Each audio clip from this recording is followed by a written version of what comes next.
Curious.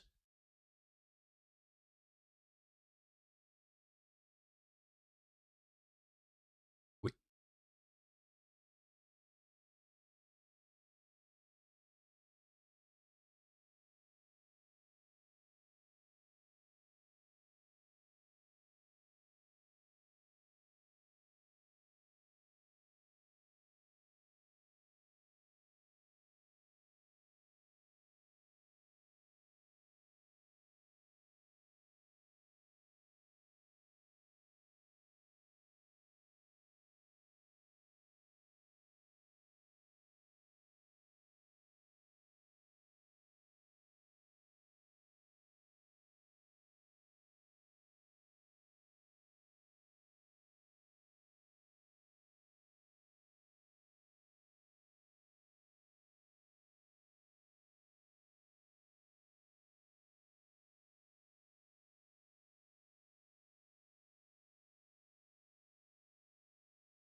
Oh yeah, almost forgot.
Another day.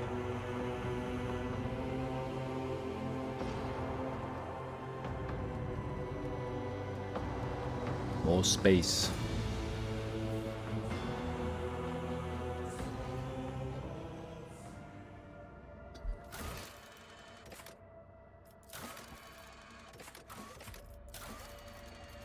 I don't even know anymore. Gene Stealer Cult, who cares? Go to Footfall? No. Nameless Star. Schweizer Team. Oh yeah, winter scale. Do I go to winter scale first or do I go to football? Questions, questions.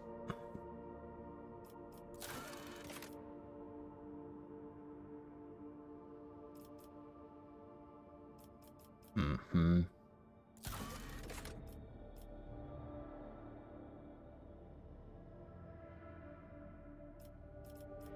Saving the Doom. I'm pretty sure it's from that one ice planet, but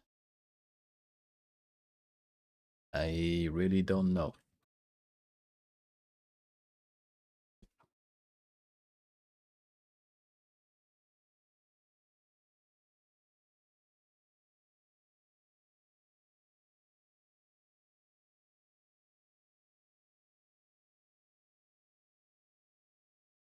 Mm-hmm.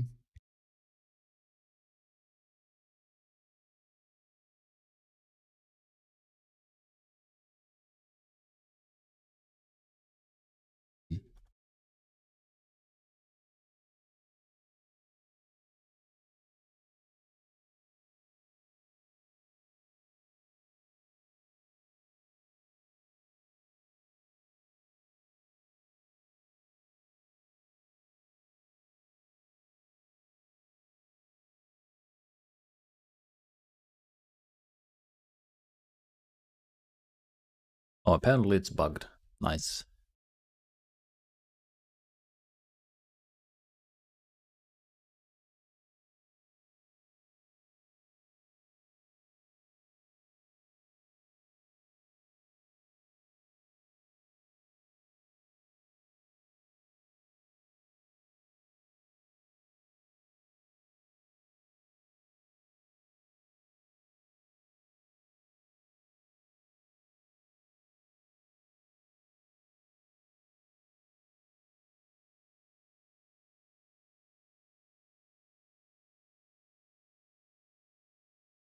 What's the resolution of this?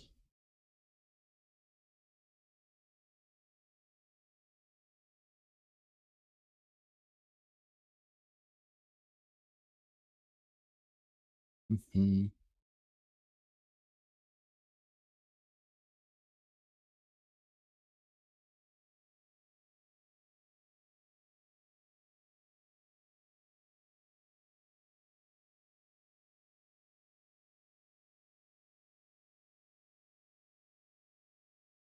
It doesn't do anything.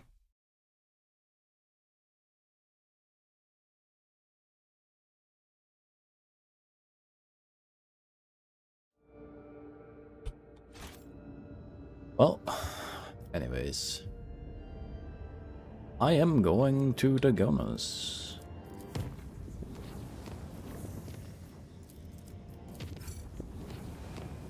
Six profit factor gain. You have 120. You should be getting up somewhere. I think the highest was something in the 150, 170 range. Or whatever.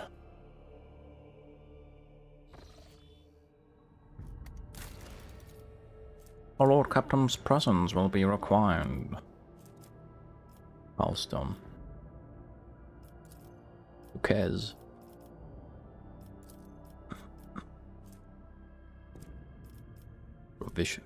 Provisions? 1. More dogmatic. Is this exclusive with something else? It's not. Good tidings.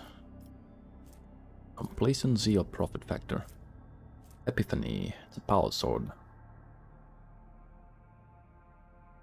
If the wielder kills an enemy with charge, this ability has no cooldown. It still costs AP though.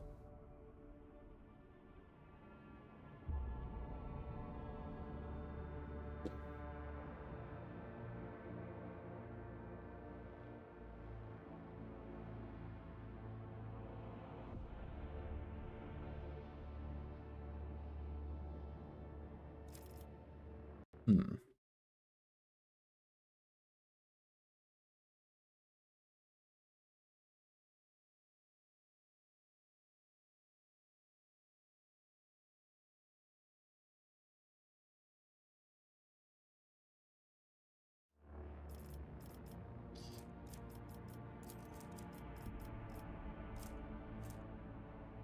3 times allies dogmatic rank. Critical chance.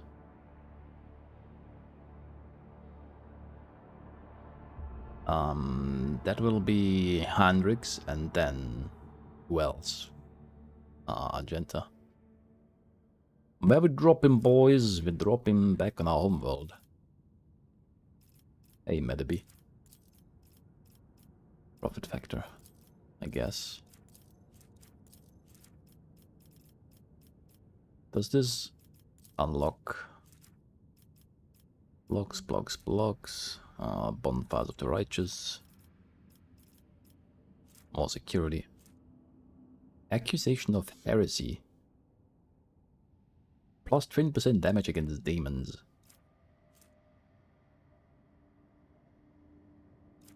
It's the same thing. But for other people. I don't know why this has to be 2 traits. Plus 10 bonus to all characteristics during warp encounter battles. Those are the random battles you get when traveling through the world map.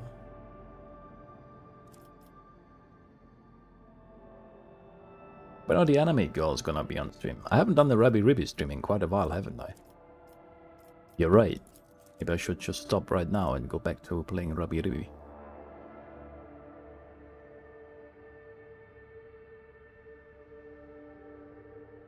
Push damage is increased by plus 100%.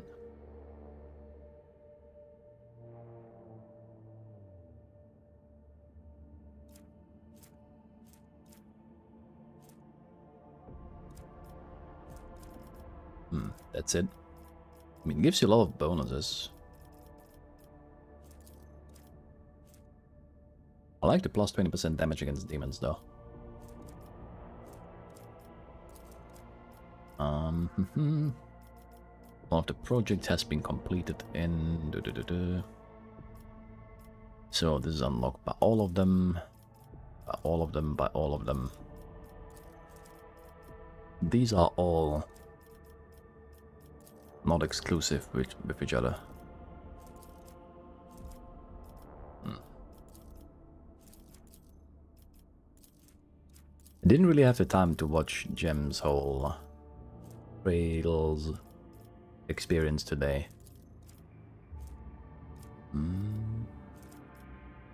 Sacred comment.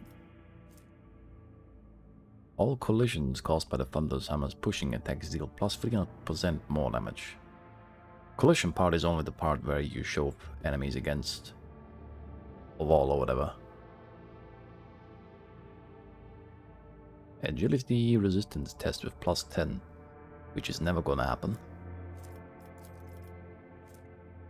All non-Xenos allies gain plus 5 bonus to all their characteristics and skills.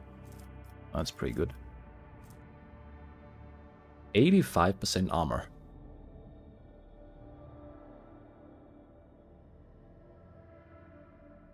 When the wearer hits a criminal enemy. What? Since when is criminal an enemy type? There isn't even a like toolbox to explain what it's supposed to be. It's not even in the journal or whatever. It just says criminal enemy. What the hell is a criminal enemy?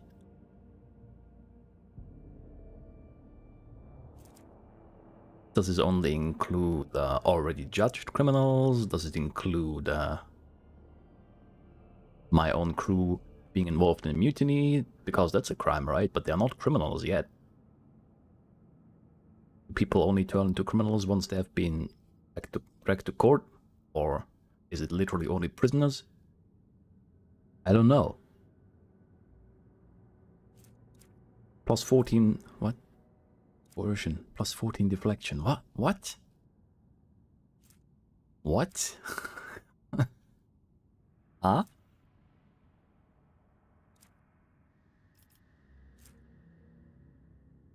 Are you serious?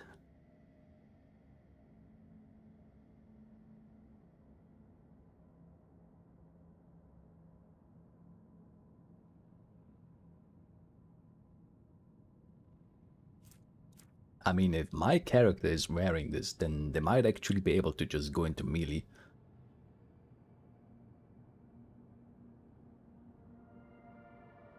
Might be interesting at some point. Since we're getting very close to a point where we can actually do damage ourselves. If it is required. Oh, it's Eldari equipment, never mind. Oh, must not. No, no, I'm stupid. Why would it be Eldari equipment? Makes no sense, right? Holy Defenders, yeah. Yeah, that looks pretty neat. That looks pretty neat. I'm gonna have to say that. I want... What was it? Crusade. Yeah. Bonfires. If they're against you, they're criminals. Easy. If only life were that easy, man, I wish. If only the game were that easy. What do I need? Reputation. Oh, okay. So they block your last few ranks behind reputation. Not that one. Missing something though. Xenos Intoxicant. Where is it?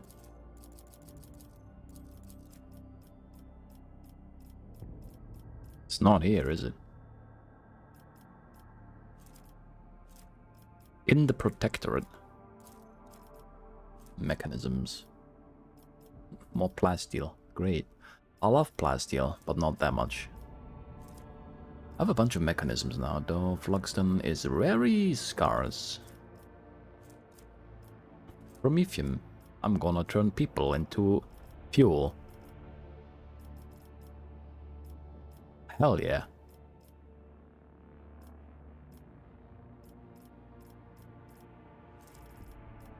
I don't see the point to this. It's not a requirement for anything, right? No. It's just juggling around resources. What is this? I don't remember doing that, but I'm sure it was worthwhile. Profit factor, that's it. Reputation. I'm lacking reputation. I've come to notice that I'm apparently lagging behind in reputation. Maybe I should just go trade a bunch of fuel for other stuff and then work on my reputation. Vulnerabilities of the Xenos feature, plus 5% critical hit. Yes, Balica means 52k. Oh, there you go. That's always worth something. Yeah, I don't even care about the cost. I'm just gonna do it.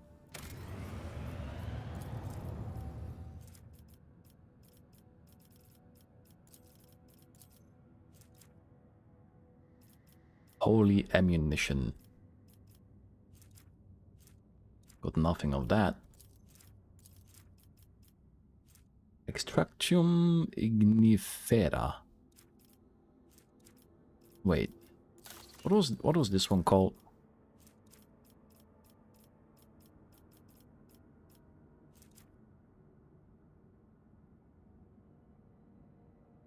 Am I even on the correct planet? I don't think I am.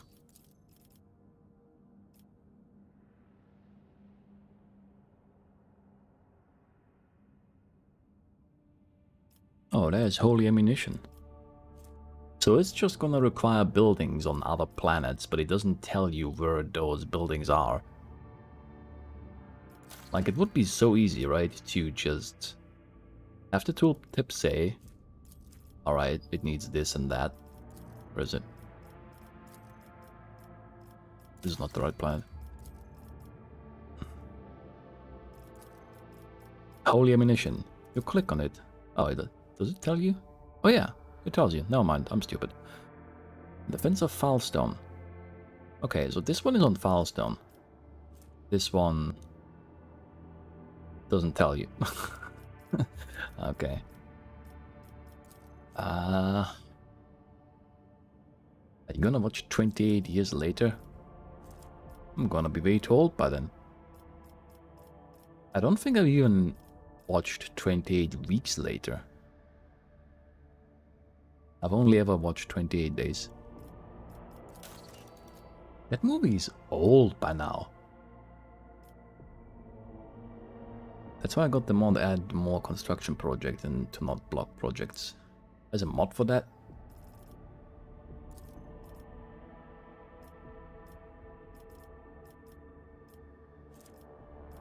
Well, there's a mod for everything. But yeah, this game sometimes could surely benefit from adjustments here and there. Especially for tooltips. Just saying.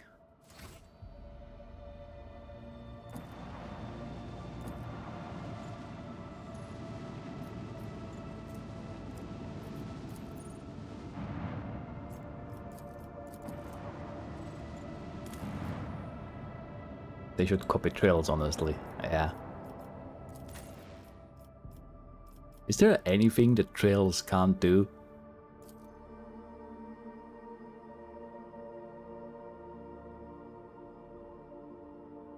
Apart from writing a good story.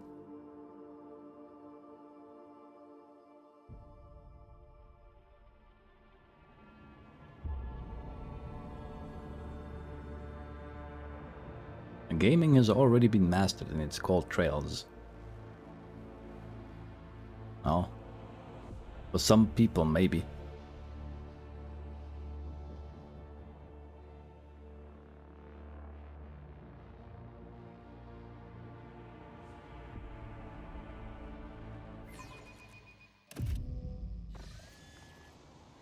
I'm back.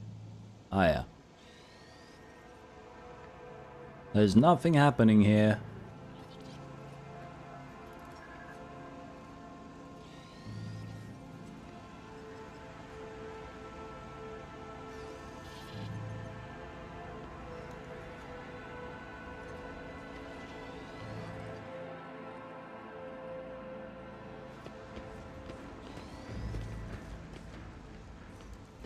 Why are there dead people lying around on my doorstep? I actually like the trails in the sky, Trails in the Sky. Kinda gave up on Cold Steel cause it turned into a 4-part game series with Reen as the protag. And you should say that because the first Cold Steel game is the only one I have.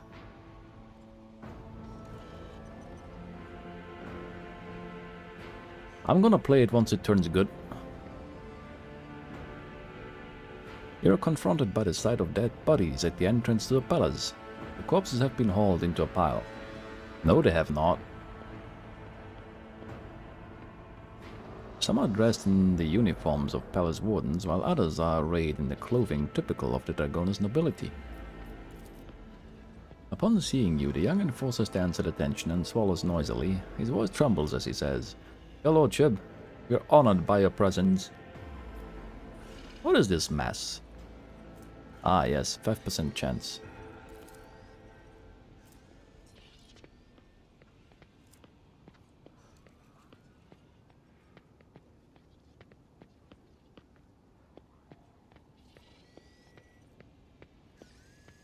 Have you gone insane talking to yourself about trails? No, I'm talking to other people too. I still need to fix the chats showing up on stream, I guess. That might make things easier in the future.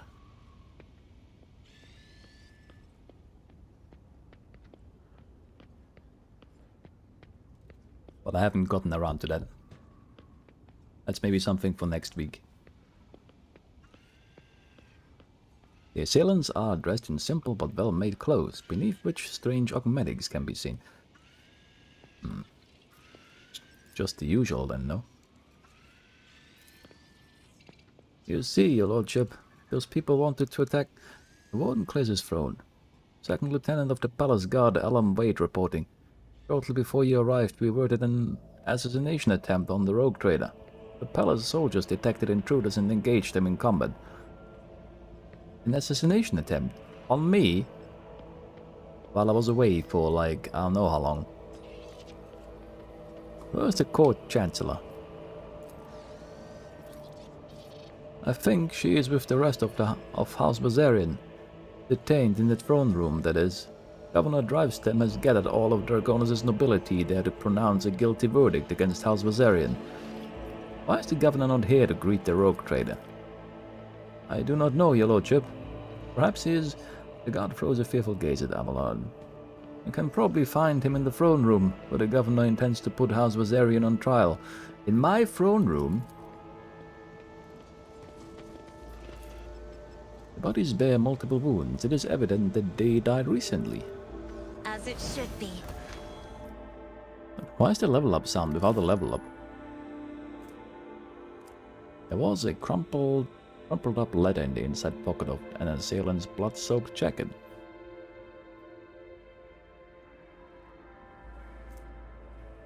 The letter is soaked with blood. Only a portion of the text is readable through the crimson blotches. A full and discreet. Keep away from the lords and ladies. You must look like a noble to the servants and wardens. Do not engage in conversation with anyone. Your task is to avoid exposing yourself ahead of time and let the Viserians get away while the wardens are busy guarding the rogue trader.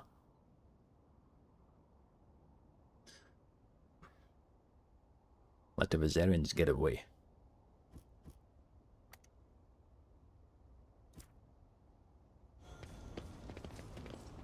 Let's seize the moment.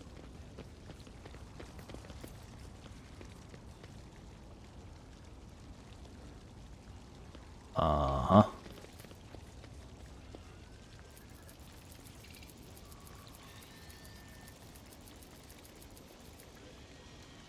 I do have a lot of coins.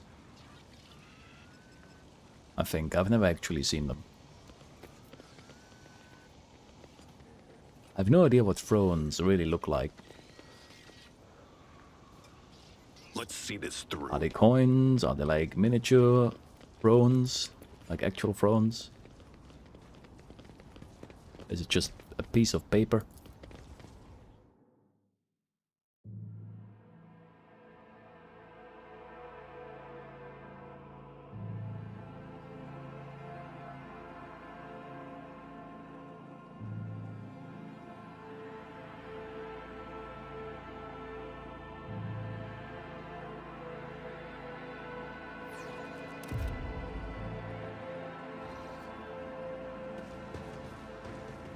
Serving the Inquisition means peering into the secrets of humanity's foes. Aren't you afraid that one day you will peer too deeply, Interrogator? Fear is the enemy of duty. Anyone who cannot overcome this weakness does not last long in the Holy Inquisition.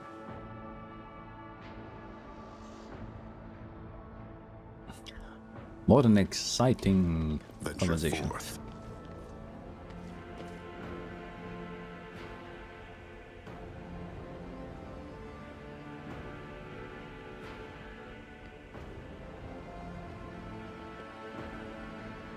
There has been no actual depiction, I think. It's just a gold coin called Throne-Geld.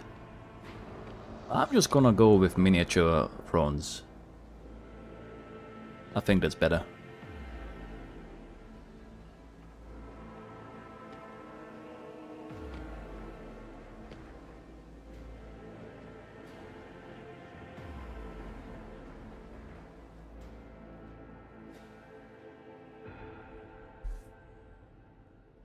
Oh, that was quick.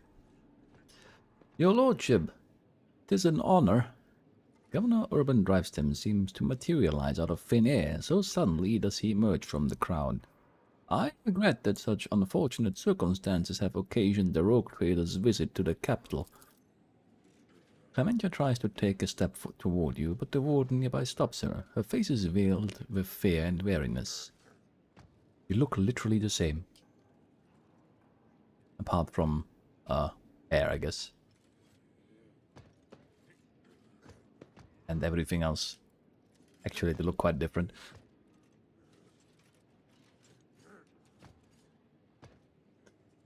Yeah. Your lordship, you're here. Please, you must hear us out. The rogue trader is undoubtedly here to listen to the testimony of each and every one of us, and to punish the traitors. The governor's words directed at Clementia are harsh. They are echoed by the scornful sneers and whispers of the assembled nobles. We have known each other for many decades now, and we have had our fair share of disagreements, but do you really think my flesh and blood would trample upon the very definition of honor and loyalty? Abelard's voice is quivering with rage. The governor sweeps his gaze over Abelard, then replies, a faint shadow of a doubt in his voice. We have evidence implicating them, Abelard. I'm sure that his lordship will arrive at a fair ruling. What are the charges then? Disruption of logistical lines, bribery of Adeptus administratum officials, document forgery, and organization of heretical insurrections. On top of the evidently devastating economic impact this has had on your protectorate, these criminal acts have impeded the delivery of the imperial tithe, which in turn has drawn the administratum's attention. An esteemed member of the Adeptus Arbites is expected to arrive on Dragonus shortly, and before they do, we are obligated to identify and punish those responsible. The hell happened here? When we caught wind of the rumors of your disappearance, we patiently awaited news of your return, but then Dragonus was struck by a series of terrible events. The first was the sabotage of logistics that hampered shipments. Then mass unrest spread across the entire planet, and minor and noble houses began squabbling among themselves, trying to pin the blame on their rivals. We took great pains to calm them down and managed to quash the revolt, though not without some outside help, unfortunately. Outside help? Did I really leave this planet in your guys' hands? These events have also been overshadowed by the... I'm ashamed to even say it aloud in front of you, your lordship. The rumors circulating among the higher houses. The governor stammers, then takes a deep breath. Some were calling for Theodora's true heir to be installed as head of your house. Conrad Vogtwehr. Oh yeah, that guy is still alive somewhere. I completely forgot about him. Thanks for bringing it up. Not all of your subjects have forgotten his past efforts for the benefit of the trade protectorate. Drivestem stops talking, watching you with a tense expression. When the investigation was launched, the evidence led us to the Vasarians. Why are there dead bodies at the entrance to my palace? Your lordship, I humbly beg your pardon. Drivestem bows once again, trying to placate you. You see, right before your arrival, the palace guard discovered a plot to assassinate you. Fortunately, the malefactors were disposed of before they could cause you any harm. Almost forgot about him. You and the writers. It happens. The last time he was mentioned was in some random quest that I did pretty much at the start of Act 2.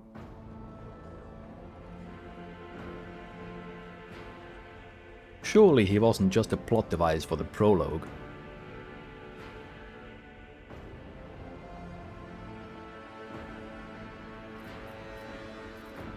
Drivestem, you aren't accusing one of Dragonus' leading noble houses of treason without airtight evidence.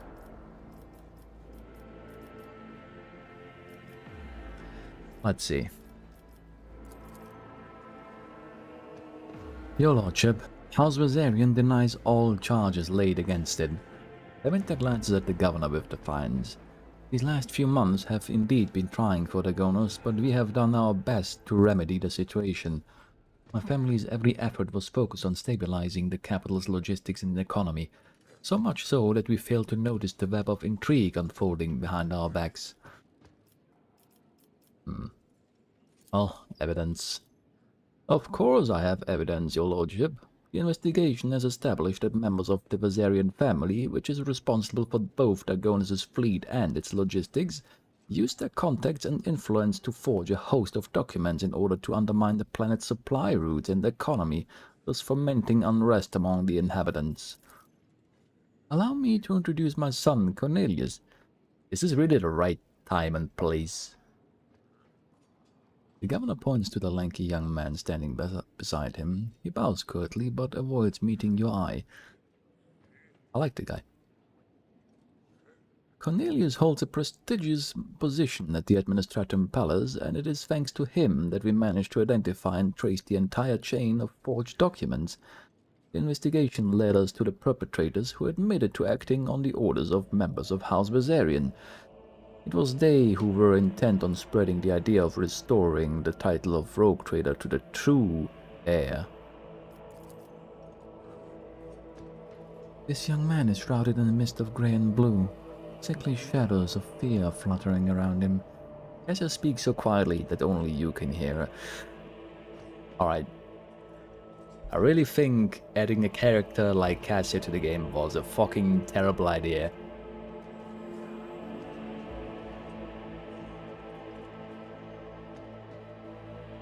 It just ruins everything. Every little bit of suspense that you could have in a conversation or a situation like this will forever be utterly ruined as soon as you take her with you.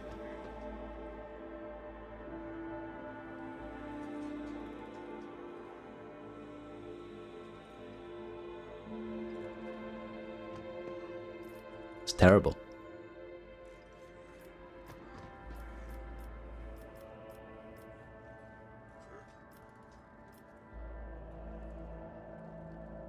Cassia was someone's favorite. I mean, she's nice and all, yeah. Nothing against her personally, it's just that it's not very good if you wanna write something like this.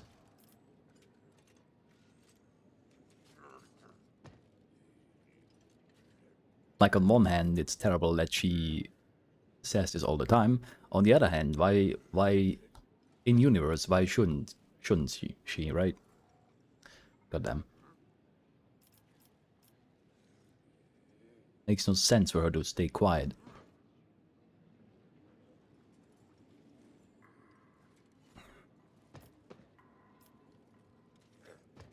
Do you support the governor's accusations? The aristocrats in attendance exchange glances, the noble lords averting their gazes and the noble ladies hiding behind their fans. No one is willing to be the first to answer. Sauerbeck. Over his many years of service, Governor Drivestem earned Theodora's trust, and he holds his high office for a reason. Oh, you mean the heretic? Yeah, great argument. Sauerbeck's tone is stern and imperious. On behalf of House Sauerbeck, I support his accusations. My apologies, your lordship, but I wish to speak too. Regina looks into your eyes with a tender half-smile, then turns her gaze on her husband. Of course, I agree with my husband.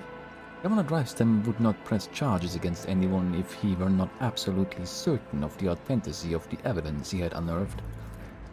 I think anyone here would agree that anyone who ever doubts the authority of the rogue trader should be prosecuted. I'm sure, your lordship, that you will eradicate the scourge of heresy from your domain. Regina bows to you deferentially while maintaining eye contact with you. Wow, she's like the first person to ever do that. Her and Ulf are the only ones to get the companion quest completed because the game was rushed. Oh well. I mean, that's a typical Owlcat game if anything else. If nothing else, I mean. It's a bit sad. Like, don't get me wrong, the games are still great. Right? They're still good. But it's just not enough. Well, it's easy to say. On release, these games are like, I don't know, maybe a 6 out of 10. Then you wait a year, and then they probably become like an 8 out of 10 or something. Once the whole content is there. It has a huge amount of effort put into it. Even so. And I can appreciate that. It's not easy.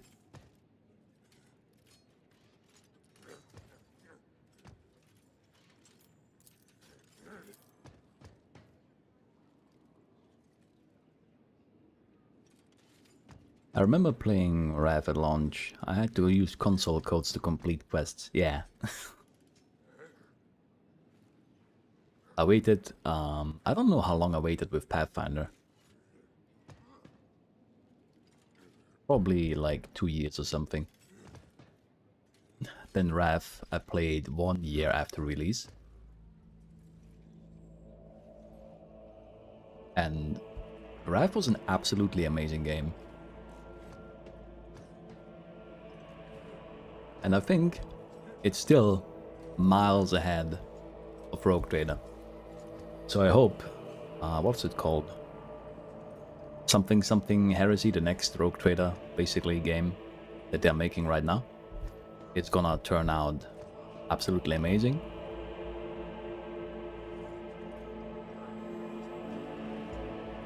Dark Heresy, yeah.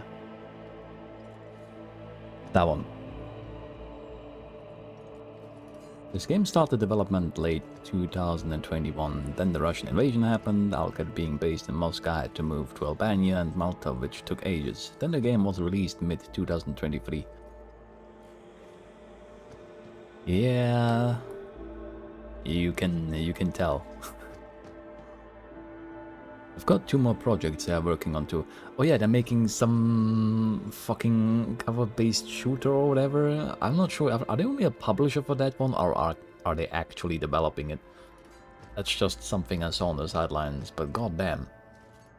That is a very different project from what they're usually doing.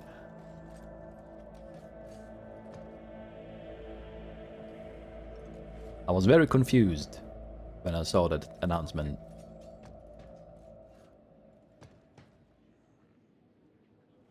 I mean, it's good to branch into other territories, right? Maybe. Depending.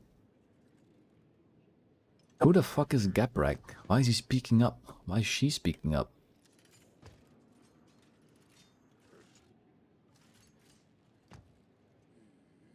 Rev sold so well they expanded their studio to over 400 people now.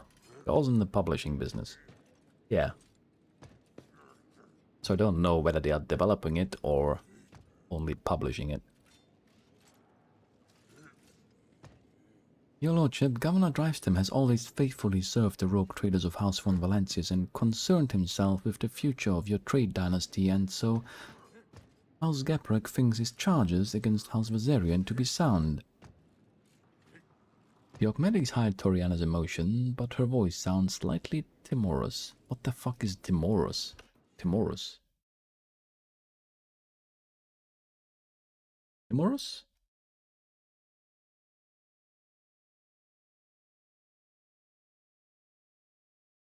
Showing or suffering from nervousness or lack of confidence. Good to know. I mean, they're speaking all up in support of his claims, but this doesn't prove anything. Like, why? Do they already know the evidence? They're talking like they know the evidence, but they're not talking about the evidence. They're just talking about supporting him because of his own position.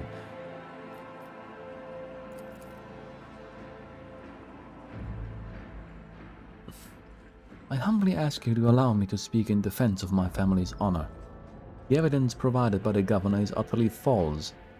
I cannot refute it, but I can say with confidence that no one from my family has ever tried to forge documents in the Adeptus Administratum, let alone undermine the economy of your capital. Your words alone are not enough to make me doubt the loyalty of House Viserion. As the rogue trader, I order you to release them from custody at once. Sabotaging logistics, riots, conspiracy. Conspiracy, huh?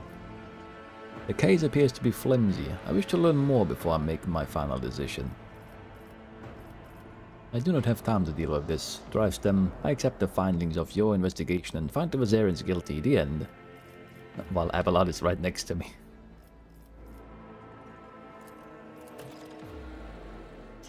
As you wish, your lordship. The governor inclines his head in a stiff bow. Speak to me when you're ready to announce your verdict. Thank you for your willingness to help, Lord Captain. I'm certain that all the charges are false, and I would be grateful for your help in exposing them as such.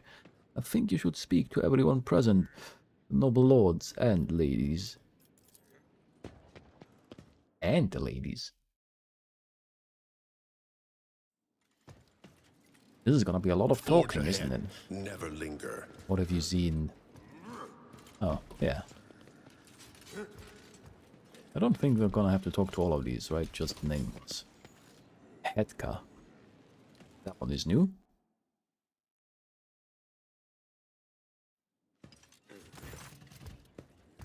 Before bowing, Sarbeck scrutinizes you with a bitter, judgmental look. Your lordship. Edgar Sarbeck, looking like a younger copy of his father, stands at a slight distance, close to his mother. An expensive yet understated dress serves to highlight the dazzling beauty of Macarius' wife, Regina Sarbeck. Why is this always mentioned? I have no idea.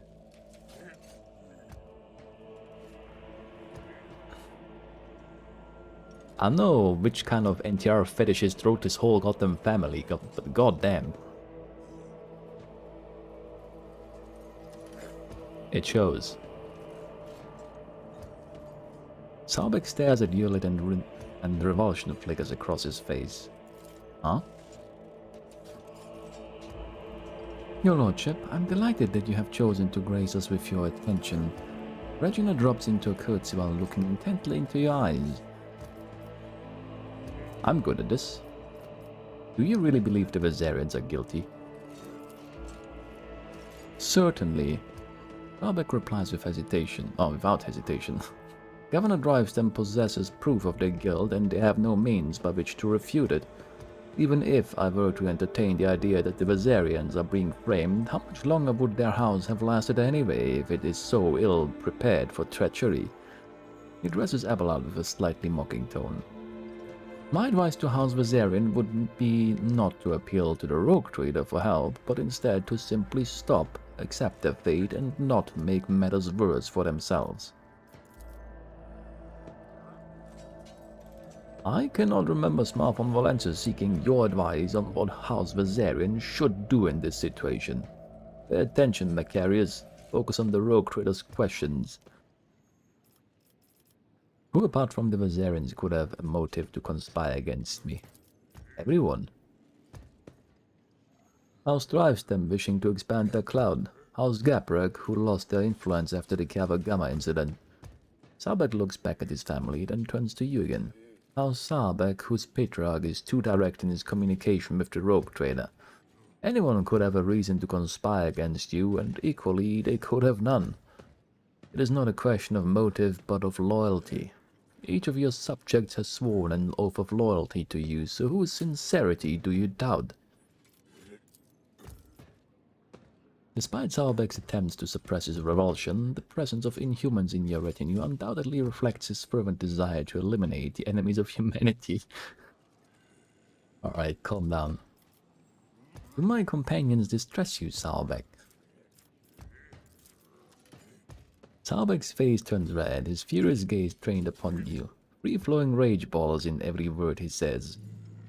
The rogue trader is the chosen servant of the Emperor and one of humanity's best. By surrounding yourself with depraved Xenos who scorn the very exceptionalism of humankind, you teeter on the brink of heresy. And no privilege granted by the Emperor can blind others to that fact. The thought of existing in the same sector as Xenos is revolting, but the presence in your retinue here, in the capital city of the von Valentius trade dynasty, enrages me. To have Xenos sullying the streets of this planet after what we endured, and under the protection of the rogue trader no less. Sarbeck takes a deep breath and exhales noisily. His rage subsides, but his burning gaze remains fixed on you. With a pained and distressed expression, Regina glances at her husband, and her hands worrying the ruffles on her dress. Ah, yes. Noticing your gesture, Regina readily extends her delicate hand, her nails long and manicured. Why, how kind of you to say, your lordship. Burning eyes fixed on you, Salbeck straightens and leans forward, trying to partially occupy the space between you and his wife. Set against the doom and gloom of current events and your husband's, your dour family, you look especially dazzling today. A flirtatious spark flares in the beautiful lady's eyes. Really, your lordship? I'm glad to hear this from the rogue trader, especially today. Macarius almost barks, each word striking like a hammer strikes metal. Regina, step away from his lordship. Regina's high voice almost breaks into a shriek. Interrupts her husband, retorting defiantly and disobediently. Oh, throne preserve you, Macarius. Stop being so jealous and making a scene over nothing. Just because a crude blockhead like you lacks the refinement and courtesy of smart von Valentius. Reginald's voice drops to a whisper so that only you can hear her. His bile poisoned the air around him wherever he goes. Once he gets something into his head, he heads off to remove the heads of others just to prove that he is in the right. Ay. Your unveiled hatred for me is so obvious, Salbeck, it is grounds enough to charge you with heresy. God. I'm hearing this from you, the Emperor's servant who flouts all that is sacred, the person who seems to think the laws of the Imperium are meaningless. Yes. Macarius, now is a time when you would do well to stop and not make matters worse for yourself. I'm just gonna leave.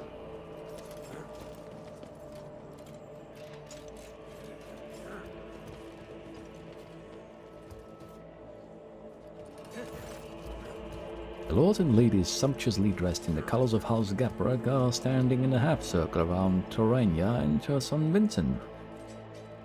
The bodies and faces of almost every member of this dynasty are covered in large ornate augmetics. Toriana Gaprag curtsies to you. Her mechanical voice sounds distant and indifferent. Greetings, your lordship.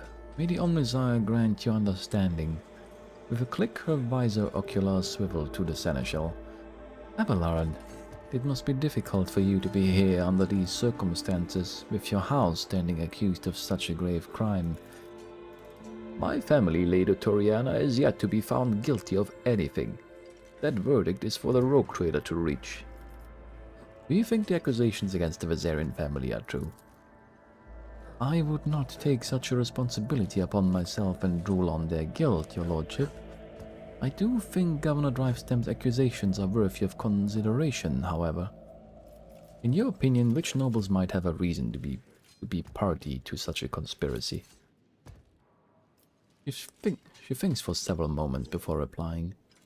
Pardon my bluntness, your lordship, but I will answer truthfully. It could be anyone. Greed, fear, and ideals can drive even the most loyal subjects to do the unthinkable.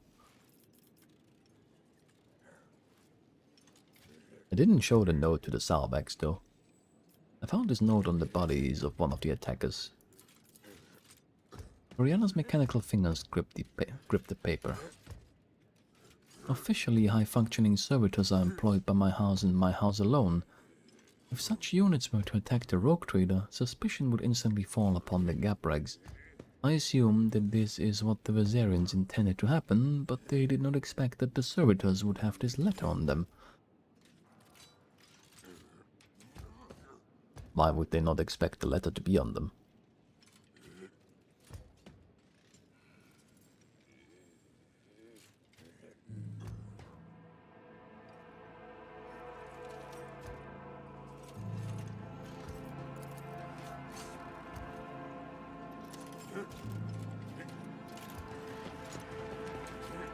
Wasn't it only a bunch of wardens and noblemen that were dead outside?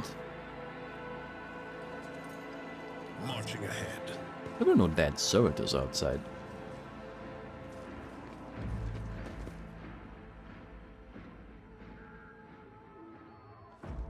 Not from what I could see.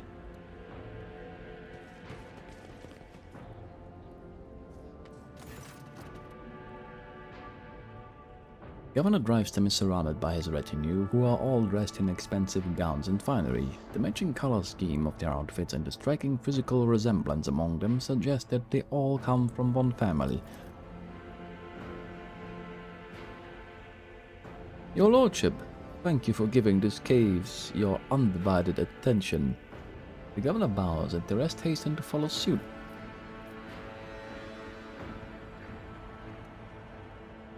I wish to hear your reasoning again. What makes you think the Viserians are behind the plot against me?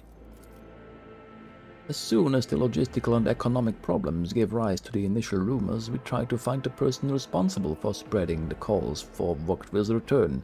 The investigation showed that some of the documents inside the Adeptus Administratum were forgeries. We can thank my son Cornelius for such astute observations.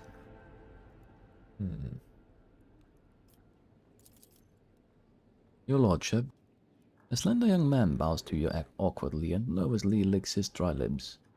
I assure you that my humble person is undeserving of your attention. Cornelius holds a prestigious position at the Administratum Palace, and it was he who discovered the errors leading to the disrupted logistics. It is also thanks to him that we found the perpetrators of the forgeries, who admitted to acting on the orders of House Viserion. What do you make of this letter? I found it on one of the assailants. Governor Drivestem peers closely at the blood-stained paper. It looks like another piece of evidence incriminating House Viserion. Perhaps they truly did intend to kill you, or at least cause a stir to help them escape custody during the confusion that followed. Tell me more about your son, Drivestem. Thank you for your interest, your lordship, but I am not worthy of it. The governor's son bows and stands still as he nervously stares down at the floor. Son, show due respect. Forgive him, your lordship. This is the first time he has had the honor of attracting the attention of the rogue trader. Hendrix narrows his eyes and, glancing at you, shakes his head. Having a very schooled interrogator with you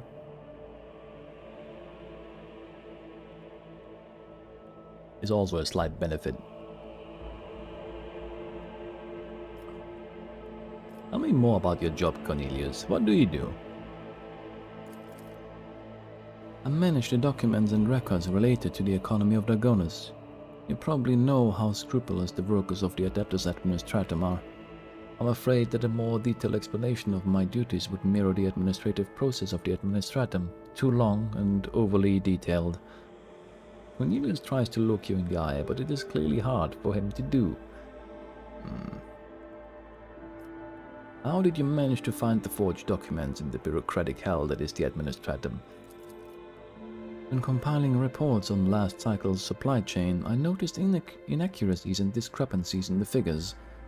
With the help of the other clerks, I managed to find several other documents. Cornelius stammers and swallows noisily. Comprehensive data analysis has shown that the discrepancies were caused by intentional tampering with the data, thus leading to some logistical problems that were practically unsolvable. Father and I have managed to single out the administrative clerks responsible for tampering with the data. Following a heated interrogation, they confessed that they were following the orders of someone from House Viserion.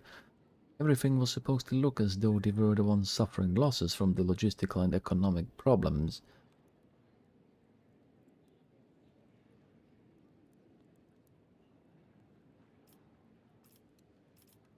But does House Viserion have access to the Adeptus Administratum? There is no conceivable way they could do all of this in a place where they do not hold any power. Before replying, the governor's son nervously adjusts his expensive frock coat. I think the right amount of money can open any door, even in the Adeptus Administratum. What is the true reason for your nervousness? The young man's pupils suddenly dilate. He stands at attention and replies to you in one breath. This is the first time I've spoken face to face with the rogue trader. I'm afraid of saying something wrong or forgetting something important.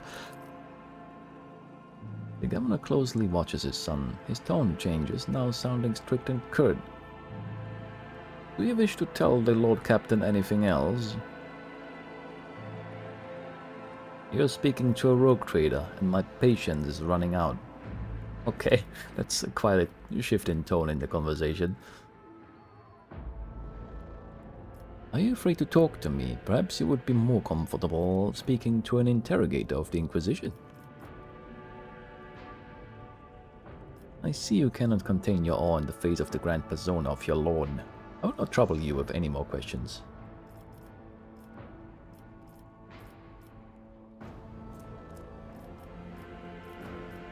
Totally. You see the flash of terror on Cornelius's eyes as he stares at your hand on your weapon. He speaks quietly and confusedly without raising his head. Forgive me, your lordship. I can't do it anymore. This lie has gone too far, and I can no longer control it. The truth is that all of the logistical problems were caused by a single error in the numbers. My mistake. What? Urban looks genuinely shocked and then raged. When I discovered my mistake, it was almost impossible to restore the supply lines. Then I was approached by someone who said they were a friend. They did not give me the name and I never saw their face.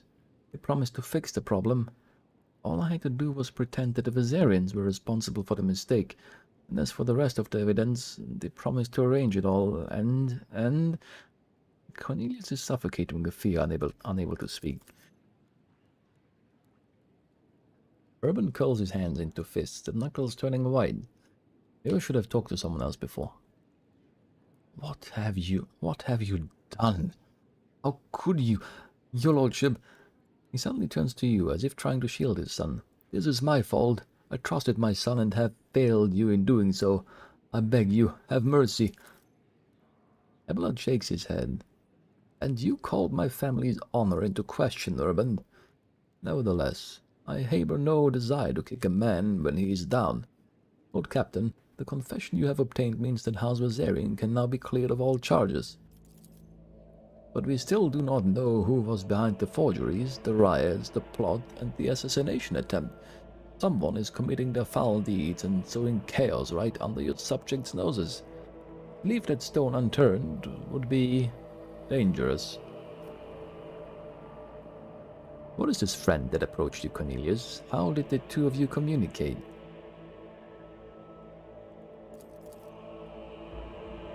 By letter. I received a letter out of the blue one day. It was unsigned, but the person writing already knew about my erroneous calculations. He offered to help me cover up my misdeed, and in return I would name the Viserians the ones who had sabotaged the supply lines. All I had to do was gather together some documents and reports that were listed in one of the letters. That, and keep my mouth shut. I hereby sentence you to death. Immediately. Shoots you in the head. Urban, your son has found the courage to admit his mistake. I will try and find some compassion for him in my heart. Not all of it, though. Thank you, your lordship. The governor bows low, then gives his son a look full of bitterness and frustration. And as for your position, I think you will be reassigned to a role requiring less responsibility. I shall return to you later. You're a commissar. Summary execution is to be expected. I've had enough blood in my own throne room. I'm not cleaning this shit again.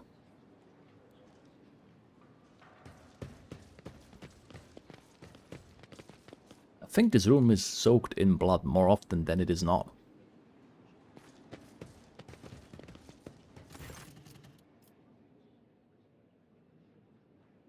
As you draw closer, the wardens step aside, bowing respectfully, allowing you to approach the Viserion family.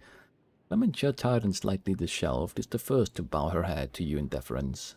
Several men and women behind her follow suit. The other reason is that this game doesn't really seem, from what I know, doesn't really seem to have a lot of content for an, quotation marks, evil playthrough.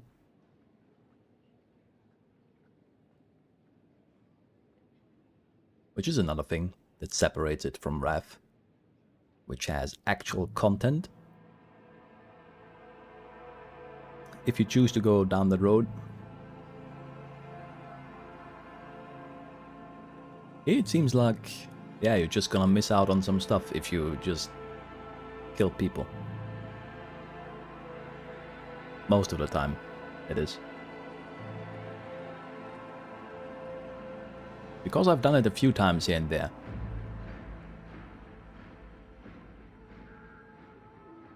Evil is more chaos, haha, evil, rather than being pragmatic. It's not really just the heretical choices and such, right? With Idira, like her personal quest when she summons a bunch of fucking warp demons on your ship, I just shot her in the head. And she died. And that was it, basically. There hasn't been anything.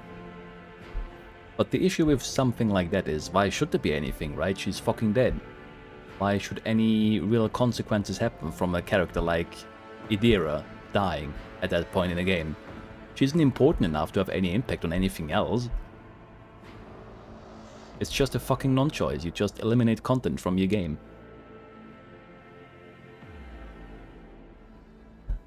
That's a bit of a conundrum that in such cases is hard to address.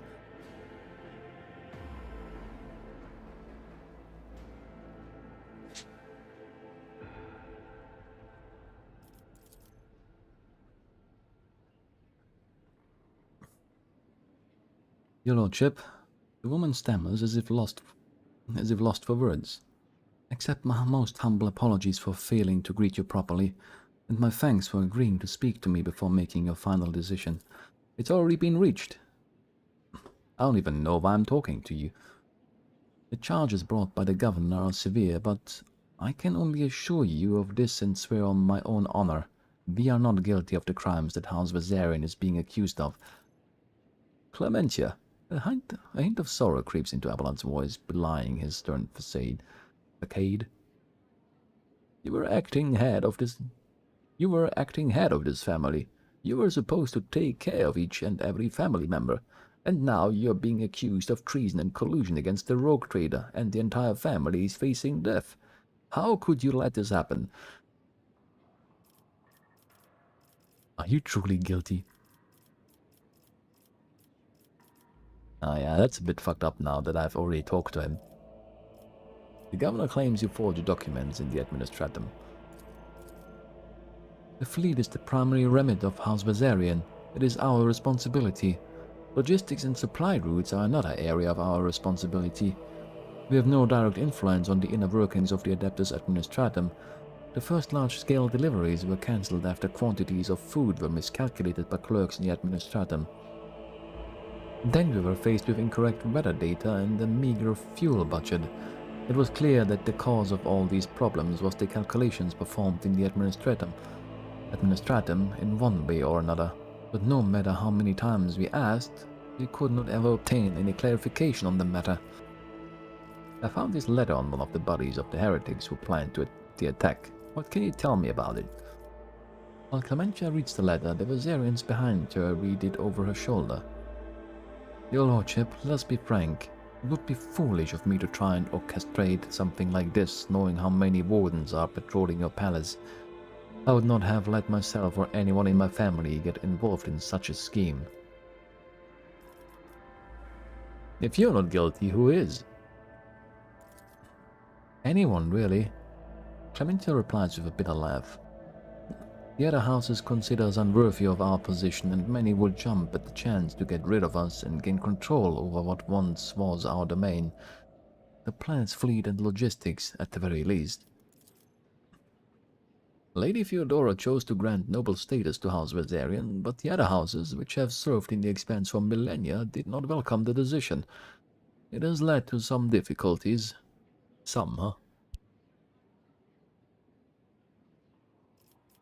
I want to find out what is going on here and who the real mastermind behind all this is.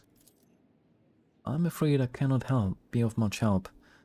Talk to the representatives of other houses, eavesdrop in their retinue, and perhaps you will hear something unusual. Are you really not guilty? Choose your next words wisely. Clementia, if you know that a member of your family is guilty of the crimes you are being accused of... Abelard, it is your family too, you know. The woman's words burn with defiance. My apologies.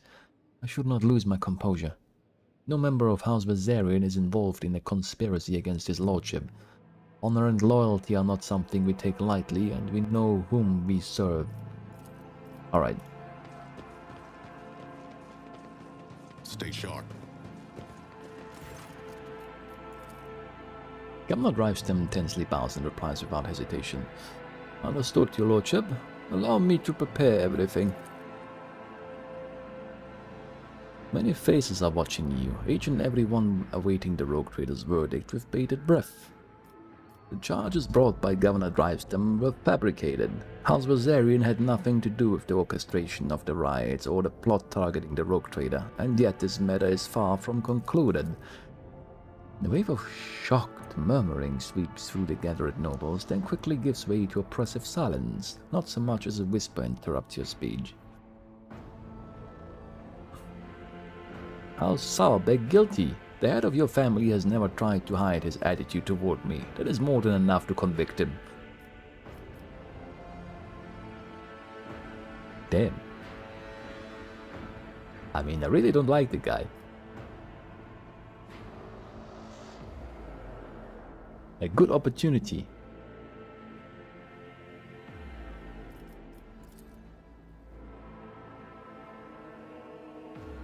Urban Drivestem's face grows paler by the second. A woman's sobs can be heard from behind him, and they soon turn into desperate wails. Your lordship, I accept your decision. With dignity. Or is he just gonna execute him right here on the spot?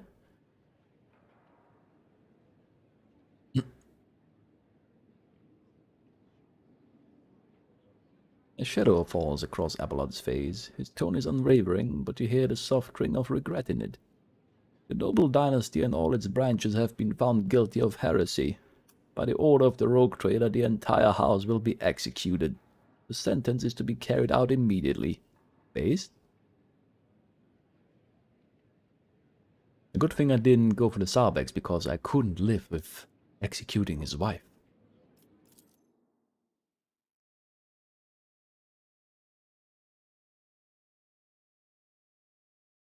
That would be a terrible loss.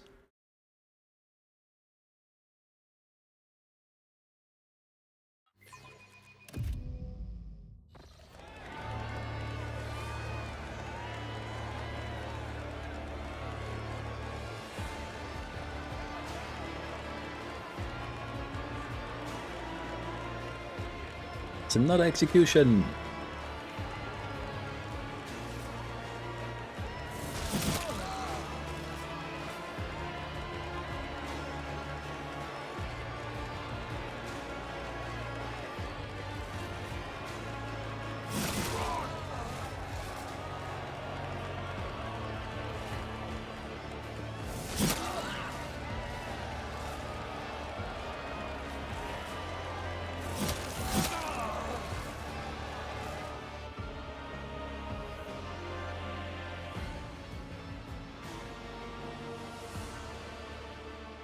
The thing is, they very obviously didn't have anything to do with the whole plot.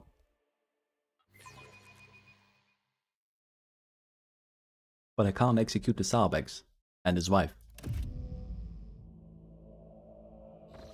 The other thing is, you don't even know that you are condemning them to death. Well, I mean, it was, considering the setting, you could see the writing on the wall, right? When you publicly announce something like that. Still,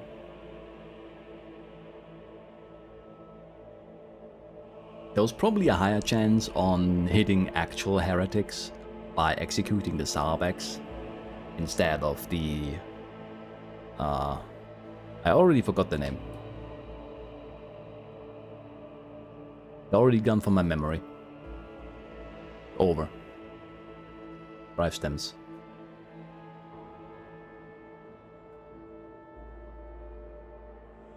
Because the guy was clearly loyal. Makes no fucking sense. When the nobles disperse, sated by the bloody performance, Abelard approaches you, his steps firm. Lord Captain, you have my thanks. A rogue trader should not waste time on the matters of his servants and trustees can resolve, but in this case your intervention was necessary. Not just for the sake of my family, but for your trade dynasty as well. Urban and I may not have always seen eye to eye, but his loyalty to Lady Theodora was absolute, and it ended so ignominiously. It ended? Oh yeah, right, that happened. Thanks to you, Lord Captain, House Viserion is saved, although it came close to being wiped out as a result of scheming without and imprudence within. Abelard pauses for a moment, staring off into the distance. Sometimes I think about how much I could teach them. I could ensure that they survive in the future without me. What are you gonna do now? You and your family must be prepared for the next time something like this happens. Abelard nods deep in thought. That is true. They need to be prepared for it, and I want to believe that they will be able to take care of themselves. I need time to reflect upon what happened and the role I played in it. I think I will be ready to resume this conversation later, when we are back on board the ship. Abelard bows to you deferentially and turns away, lost in thought. I really want to know what happens if you execute the Sarbex, though. Is he just gonna antagonize you? I mean, what else can he do?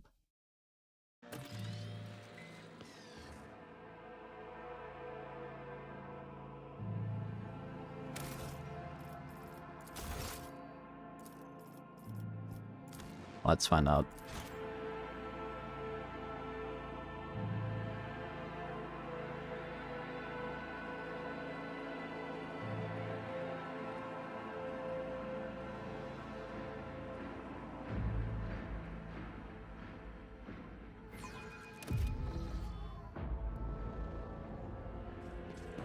Anyone else? No.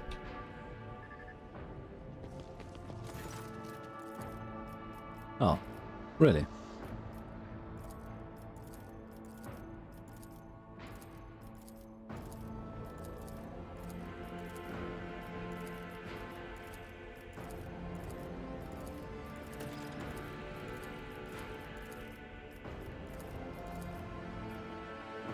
Like, you're sparing him in this conversation and 5 minutes later you execute him anyways.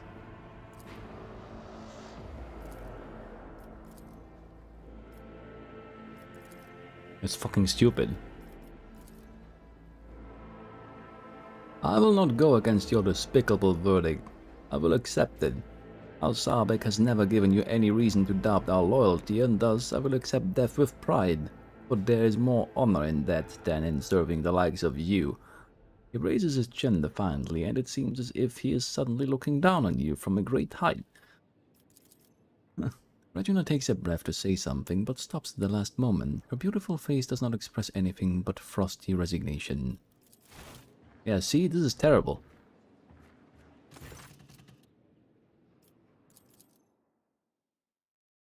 I wouldn't want to execute her.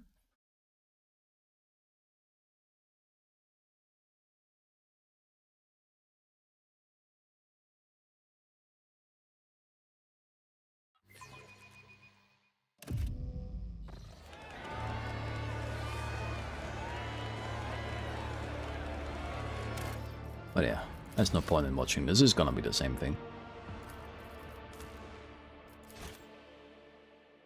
No point.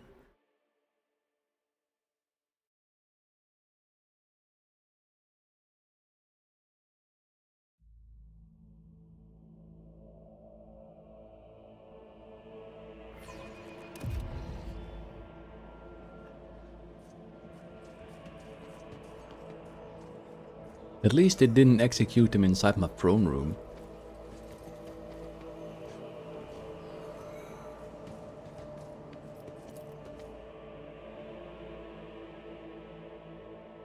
Oh, is there actually a door icon there that I have missed? When in doubt, save. Thanks.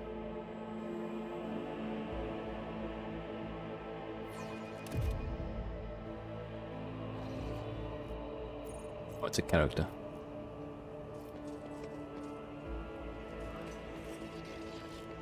I just want to go to my ship. I can't. Features. Oh, is it time again?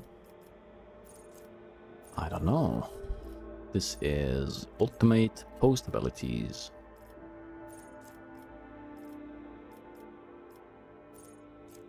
Improvements. Corpuscari Chand. At the end of each turn, the most damaged sector of the flagship's shields restores up to 50% of its strength. Seems kinda useful. Flagship speed is increased by +2 and maneuverability is increased by +1.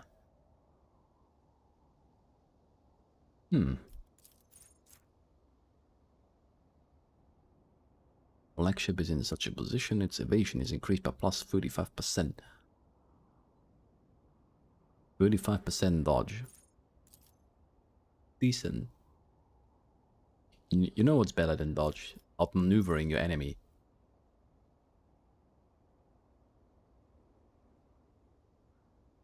It's either gonna be this or the Chant. But I'd rather go with this because you can also use it aggressively.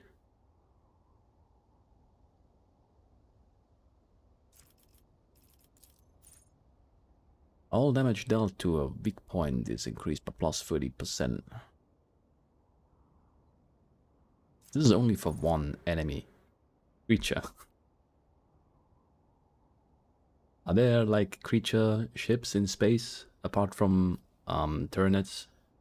Which I don't think are actually wanna be in space combat. I wouldn't expect them to be. It seems like just a normal, well, a Gene Stealer cult subplot and nothing with fleet combat. So I don't know why it's referring to enemy ships as creatures.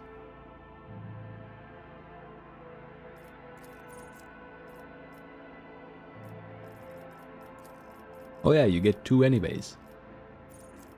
I think these are the last ones though. So you end up with 2 of them not being taken.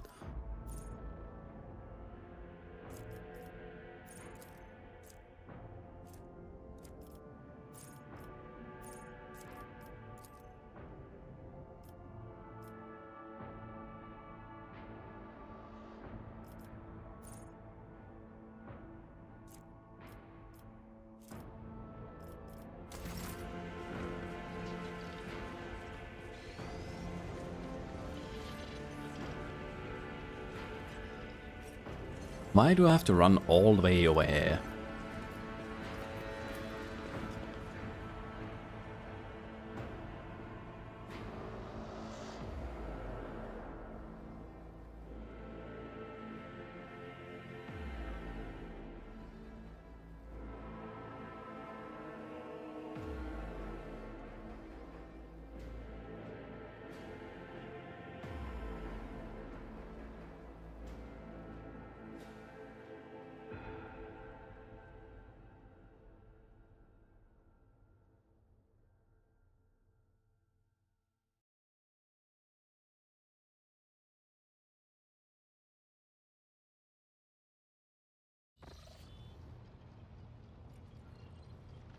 Now, where the hell is he?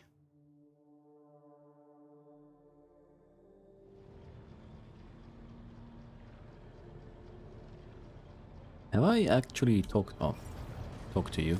To what do I owe this visit? Nah, I guess I have. Lord Captain, allow me to express my gratitude once again for your assistance. If it weren't for your intervention, my entire family could have been executed on false charges. I could have lost them all. I never imagined the Viserians would be so vulnerable while I serve as seneschal to the Lord Captain himself, far from home. But such You're is my pretty duty stupid to the right rogue now, huh? trader, to keep tireless watch at the Lord Captain's side, to serve as a support in the darkest of times, for you and for me. I will not step down from my role, no matter what happens. Do not doubt me. The Viserion family will learn from what has happened, and if our blood is worth anything, we'll be ready to face new trials without my guiding hand. I wouldn't be so sure about that.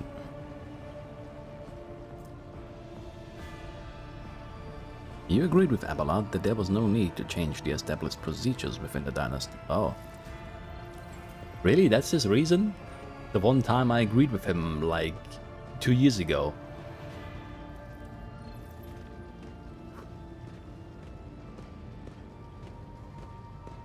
That's his reason?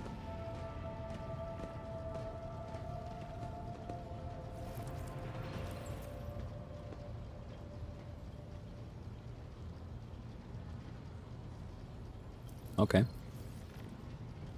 Don't you wish to return to your family to make sure the Viserions do not fall victim to any further accusations? I need you here, Seneschal Viserion. Your steady shoulder is all I have to lean on without fear of treason. Ooh. Is there a hidden romance plot somewhere that I missed?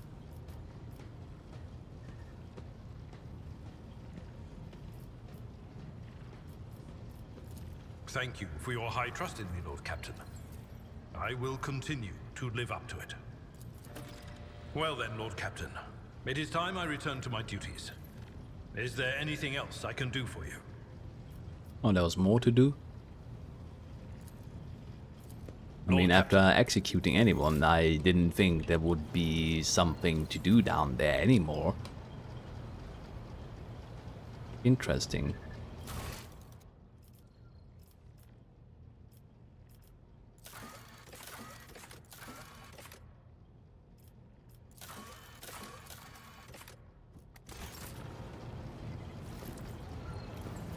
I wonder if this is only possible if you do the Medicaid check after coming down.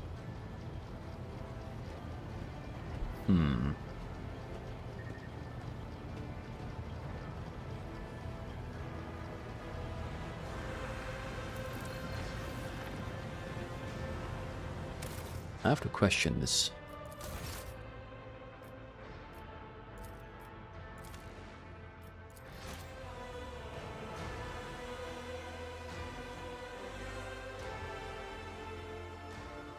So can you already find the culprit without putting one of the two families to death?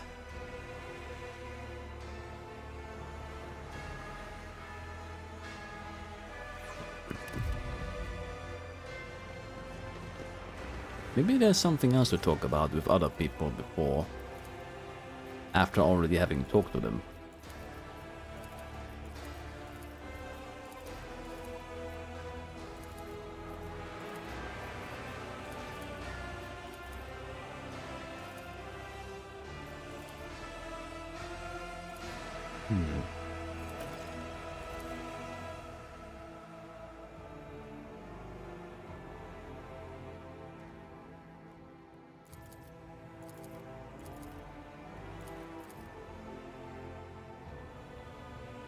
A letter.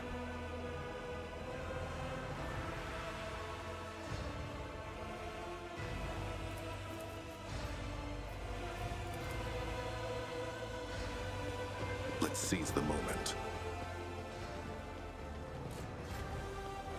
Talk to you first as well.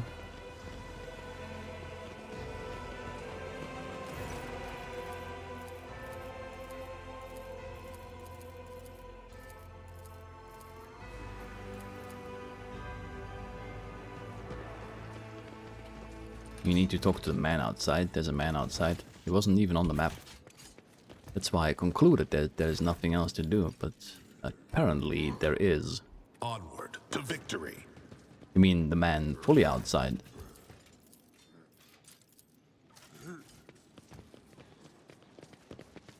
Galen Gaprik. Gulen. Dude.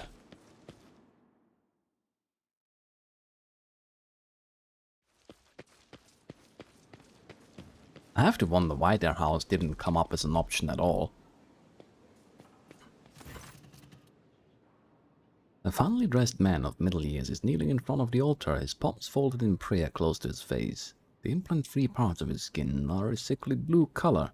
The nobleman does not react to your presence. He does not lift his head, he does not blink, he does not even breathe. Only when you draw closer do you realize that he's dead.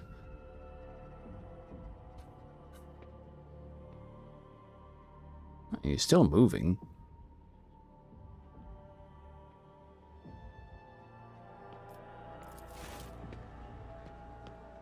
Never mind. Abelard looks at the man, his eyes grim. The colors of House Gaprag. I do not believe he decided to take his own life in such an extravagant way. As far as I know, there is a warden post here, but I do not see any wardens. The seneschal looks around. There is no one to ask about what happened here or with whom this man spoke before he died. I would like to ask Urban where the palace guard suddenly disappeared to. Heinrich leans toward the dead man. A familiar sight. There are poisons that rapidly damage the nervous system, causing paralytic spasms throughout the body once injected. The victims usually suffocate slowly and painfully, unable to call for help. Though that sounds pretty damn useful. Close. There are no visible wounds on the body, but near the edge of the gold-trimmed collar you notice a tiny puncture in his blue skin, likely a wound caused by a thin needle. Loot him. You discover a secret pocket in the lining of the dead man's luxurious jacket. You find a folded piece of paper inside, hiding behind a handkerchief embroidered with the initials HG. HG. Which Gaprag? Make sure that the rogue trader is attacked by someone loyal. It should appear as if it was all staged to let the Vazarian family escape.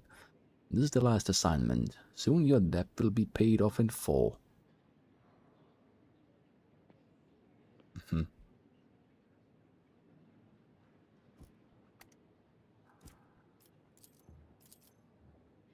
You are almost certain that wardens are usually stationed nearby, but their post is empty.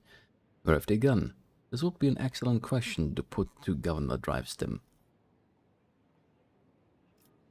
So, if someone... I guess they wouldn't have... I don't know. If someone clearly gave them that note, then wouldn't they make absolutely sure that he doesn't have any evidence left on him? I mean, yeah, it was in a kinda hidden pocket, but...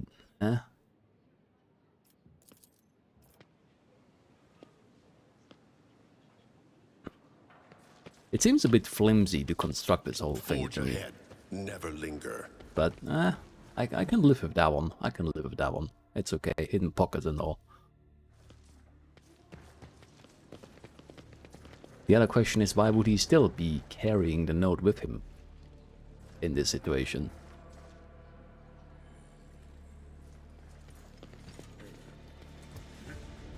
Let's ask him first. No? Okay. I don't want to talk about it.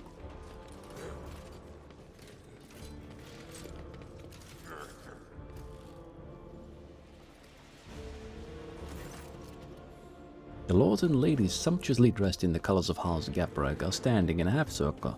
Oh. I discovered a dead body, a member of your house, right here in my palace. He died kneeling in prayer. Oriana covers her open mouth with her hand in surprise and turning to her family looks for someone among them. Helen. It can't be. Helen, was it?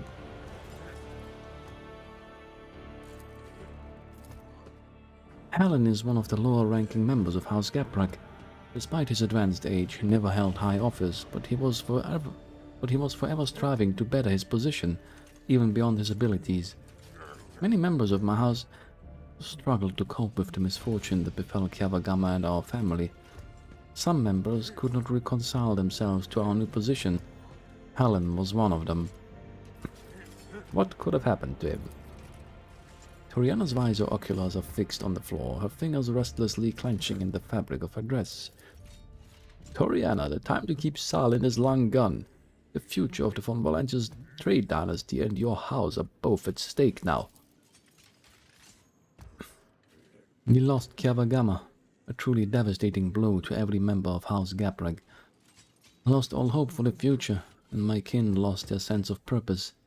We needed time to recover and chart a new course for ourselves. We were and still are more than capable of doing that, but I will not deny it. The other houses have offered us their assistance for their own self-serving ends. Perhaps Helen decided to take them up on one of their offers behind my back.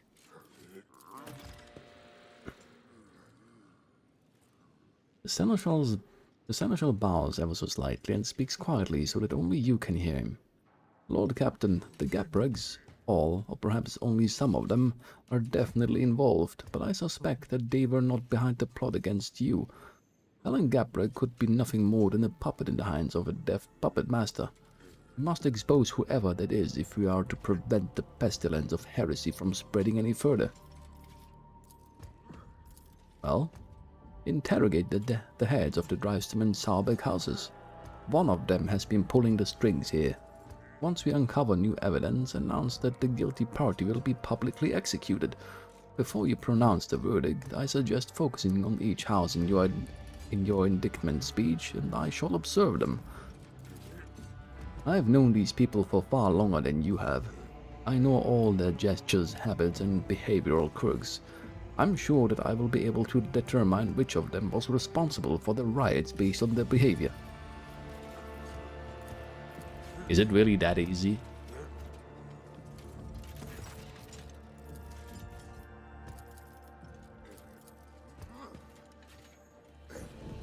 You gonna base it on some observations from yourself? I discovered a dead body in my palace.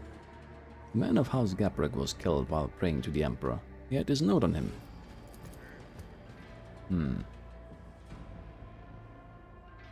Do you really tell them beforehand?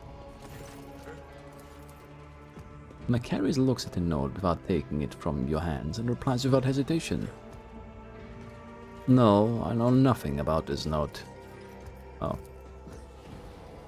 Okay. Marching ahead.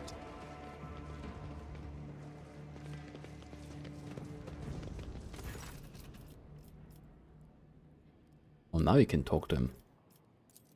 How about this note? A member of House Gapreg was killed in the palace? The governor's eyes bulged in surprise. And no one noticed? But how? There are wardens posted at every altar. There was no one near the deceased. The wardens had left their post. Did you order them to do so? Emperor forbid, your lordship. The governor helplessly throws his hands up in the air as if to signify his powerlessness. Your negligence is stunning, Irvin. An assassination attempt followed by mysterious death, and yet here you are, oblivious to everything. The rogue trader can justly accuse you of allowing a noble to be killed in the palace and of failing even to notice it. It may be so, but it is for the rogue trader to accuse me of negligence, not you.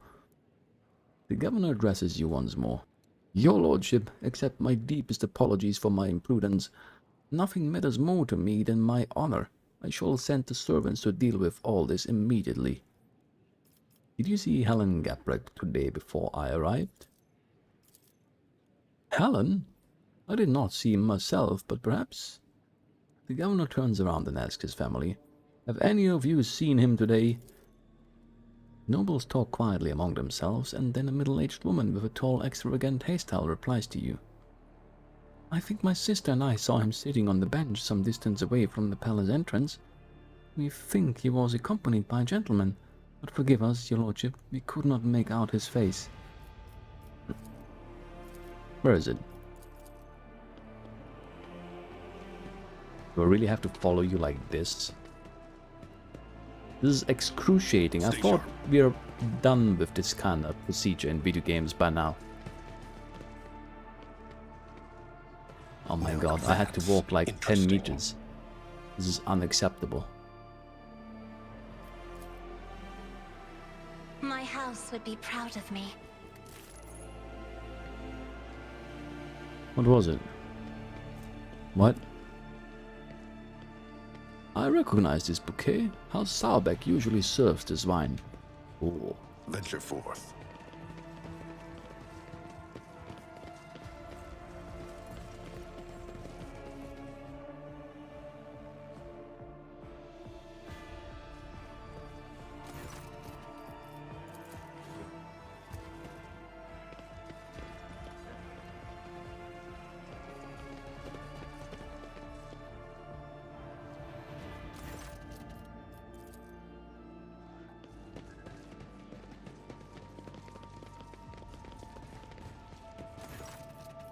I discovered the body of Helen Geprick here in this palace.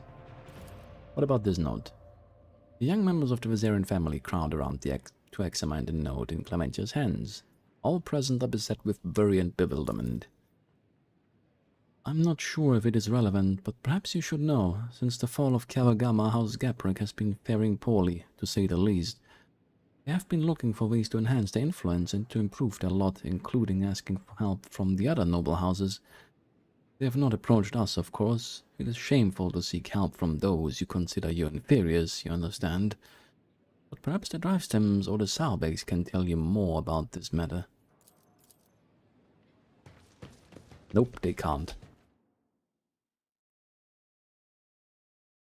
No one will. Let's seize the moment.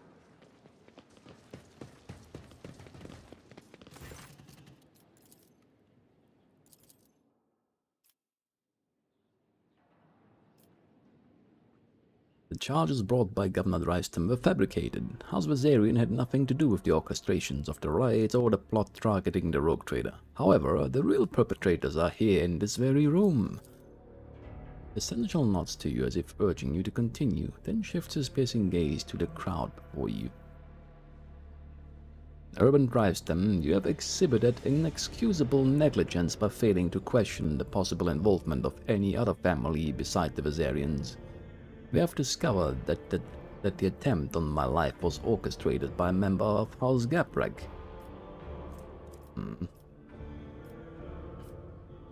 Urban Drivestem, you have accused House Viserion of violations that were in truth the result of a grave error committed by your son. Oh, that's a lot of stuff.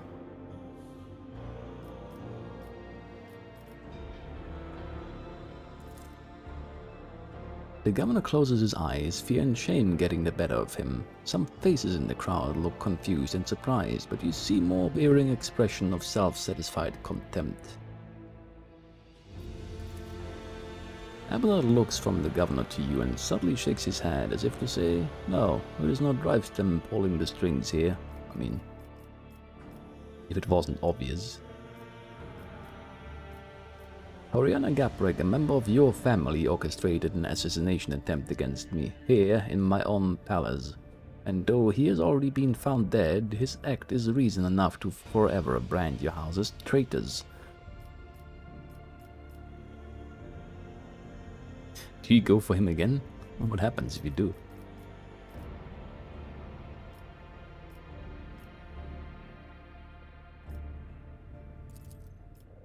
Mocking whispers creep through the crowd. Toriana is trembling faintly. She still does not raise her head, perhaps out of fear of meeting her fate face to face.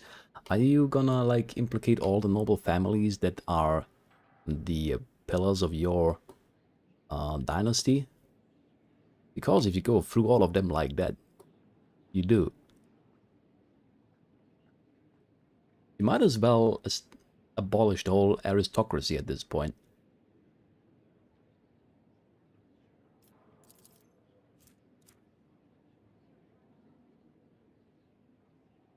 The seneschal's hard gaze softens. An elusive gesture, visible only to you, conveys the message. Oriana Geprick is guilty only of her own poor judgment.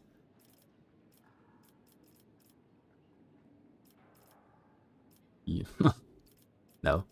I know that House Salbeck offered their help to the Gepricks, and the late Helen Geprick seemed to have accepted the offer. I suspected you are responsible for his death as well. Saalbeck furrows his brows and slightly cocks his head. He averts his gaze for the first time, as if trying to remember or make sense of something.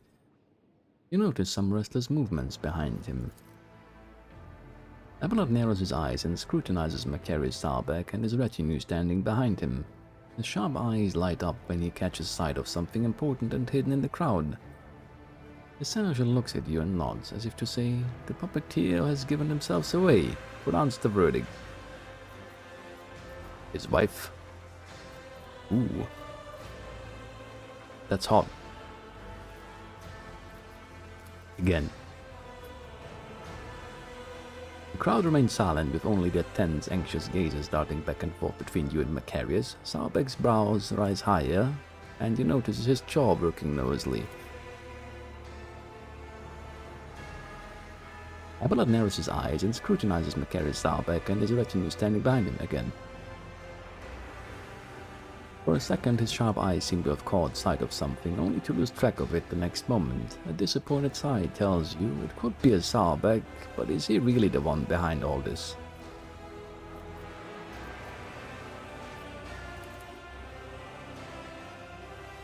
The governor closes his eyes, fear and shame getting the better of him. Some faces in the crowd look confused and surprised, but you see more wearing expression of self-satisfied contempt. It's the same thing.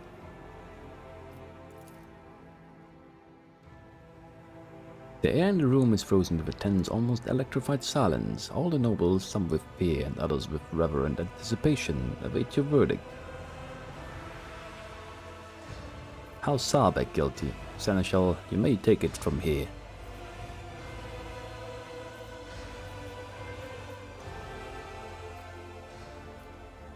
Treason by anyone's reckoning. Ooh. Oh, you can't even execute the Riveston family anymore. It's not even an option anymore. Huh. Is there really a difference between these two? I mean, there's no difference in the result, but I guess he's gonna react differently.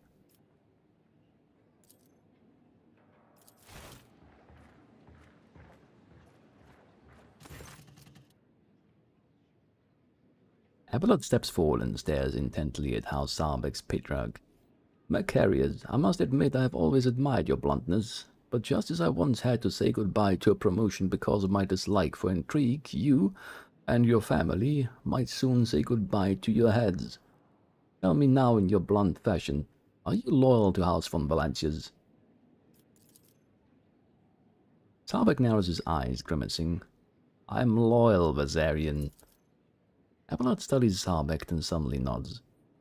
You're not lying, but someone else is, someone who is poised to destroy both you and your family for her own gain. Macarius does not have time to respond. Regina, who is standing beside him, raises her arm as if to slap the elderly seneschal. Abelard deftly catches her wrist, stopping her hand right in front of his face. Her dainty hand is adorned with a massive augmatic ring topped with a thin spike dripping with venom. Now she just runs up to him. That is not a ring. That is not a fucking ring. That's a massive kitchen knife.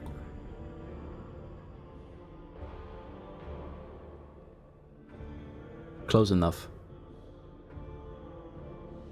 First one. Oh. Yeah, I guess so. Saalbeck shifts his confused gaze from his wife to Abelard and back again. The stiff arrogance has vanished from his posture. Regina? You? Mother? Upon realizing what has happened, Hedka recoils from his mother. Macarius, your bluntness makes you an open book. When I talked about helping the Gaprags, you had no idea what I was referring to. Your wife, on the other hand, her eyes started shifting like you would not believe. Regina Saalbeck, you alone betrayed the rogue trader, jeopardizing the prosperity of the von Valancius trade dynasty, and you alone are responsible for your unmasking. Why would you do that? Like the spike on her ring, Reginald's words are dripping with poison and rage. Because Dagonus is serving an impostor. The true heir of the Protectorate bears a different name. When Conrad appeared on Dagonus, he paid me a visit and opened my eyes to the truth of the situation.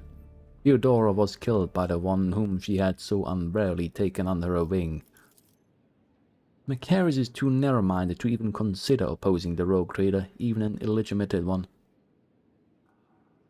So I had to wait for the right moment, and the disappearance of the Lord Captain could not have come at a better time. It was quite simple to trigger a chain of events on Dargon so that the people remembered Master Vogtvir's past service. It seems that many of your subjects do not actually consider you a worthy successor. By the Viserians. Because when stripped of the Seneschal's protection, this house is the weakest one on all of Dargonus, and they are also particularly disliked by the governor's family. It would have been easy to bury the Viserians under accusations of heresy. Who aided you? There is no way you managed all of this on your own. I mean, Vogtvir? Oh, of course I didn't. I have too many helpers to list them all, but rest assured there are plenty of them, just as there are plenty of people who follow Master Vogtvir. My death will not change anything. The true rogue trader will come and take his rightful place when the time is right. Why would you kill Helen? Helen was a good agent, but he was also a coward. He came to me just before our formidable rogue trader arrived. He was ready to confess everything. I suggested that he plead for the Emperor's forgiveness first, and he did grant him mercy, did he not? I thought there could have been something special between us. Utterly betrayed. Oh well.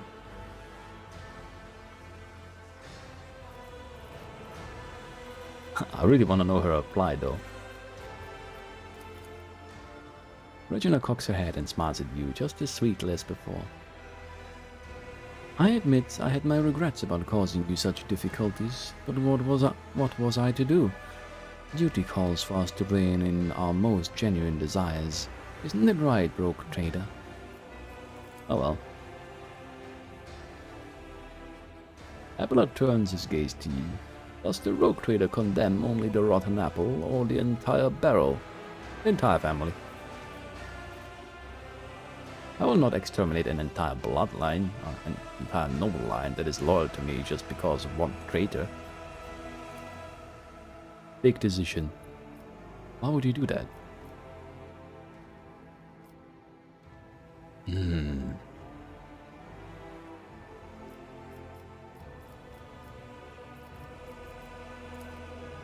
Tough decision. In that case, Reginald Zarbek shall be subjected to intense interrogation, followed by execution. Fires a single liquefier shot can only be used once per combat. What does a liquefier shot do?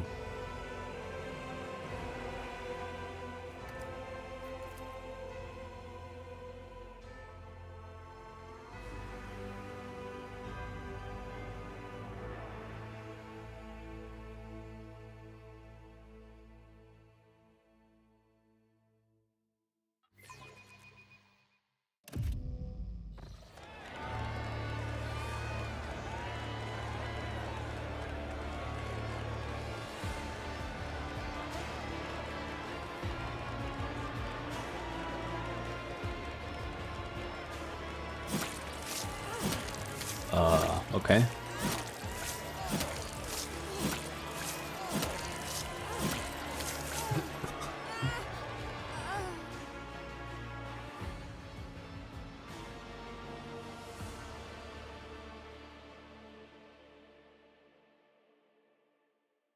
At least it happened quickly, right?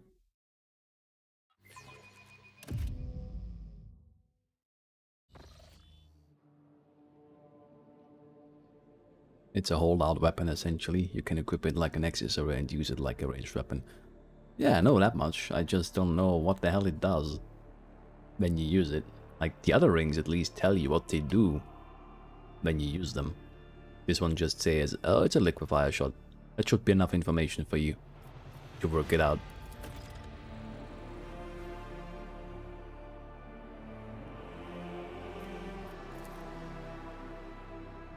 Reginald Sauerbeck. Evidently, Conrad's accomplices continue to plot against your protectorate. I fear we have not heard the last of such scoundrels. Oh.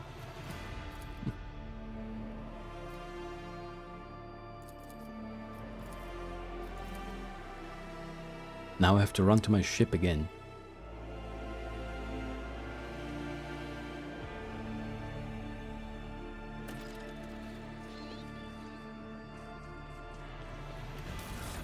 Does it tell you in here? Oh, now it tells you. No, that's their stupid needle ring. But yeah, that's what I mean. It tells you. This one does not. An exquisite ring augmetic that conceals the tiniest thorn-like blade within. As you could see earlier, such an accessory could be a lethal weapon in the right hand. You mean on the right fingers?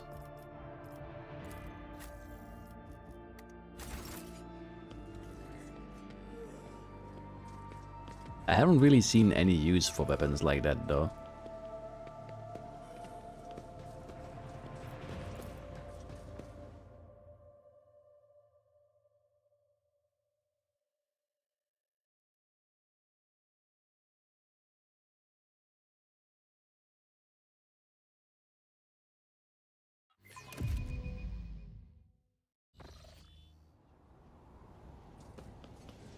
Do do do do do.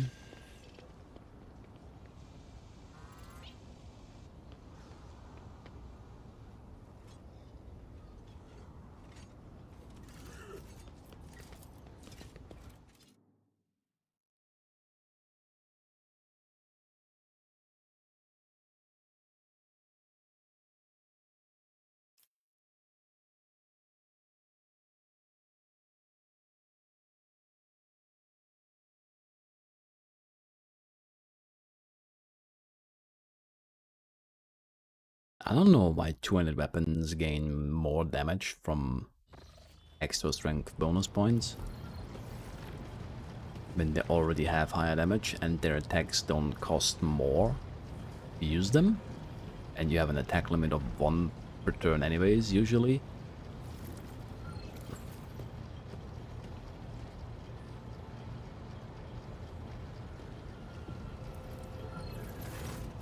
Lord Captain, allow me to express... But such is my duty to the rogue trader. Thank you for your... Well then, Lord Captain. It is time... Lord Captain.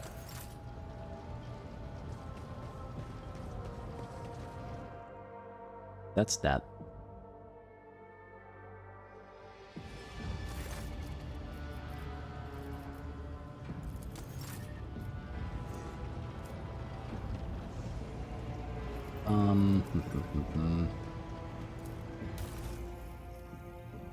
And this isn't even close to anything.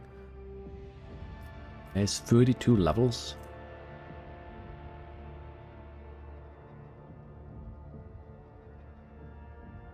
Single shot and deadeye shots reduce the target's deflection by damage dealt.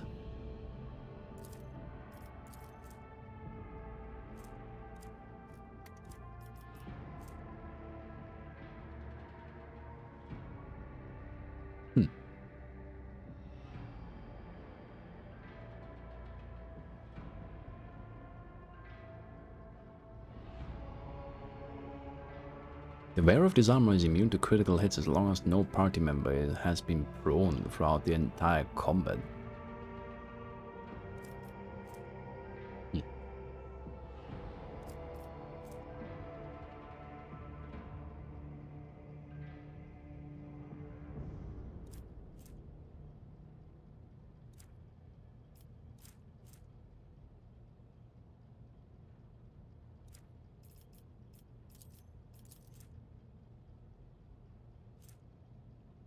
Maximum MP.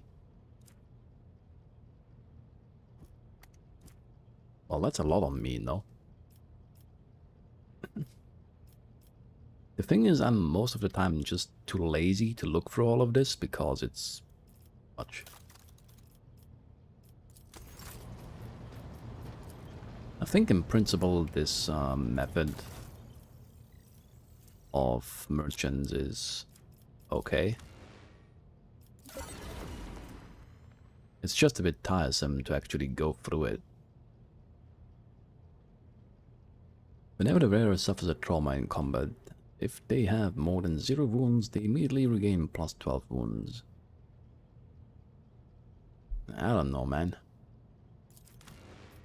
I'm also too lazy to rearrange all of my old equipment that I really no longer need into cargo.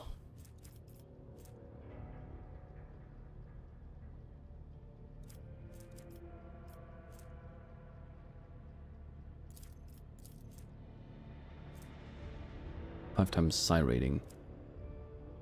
This is... Whenever the wearer suffers a critical hit, their dodge and armor is reduced by minus 30%. Yeah, this is a bit much, isn't it? That's a bit much. Just don't get crit.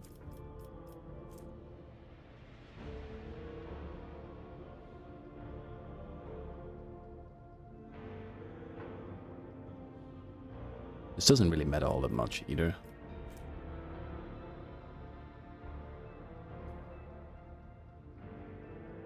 Immediately gain +1 use of charge, costing 0 AP. Even if they do not have this ability.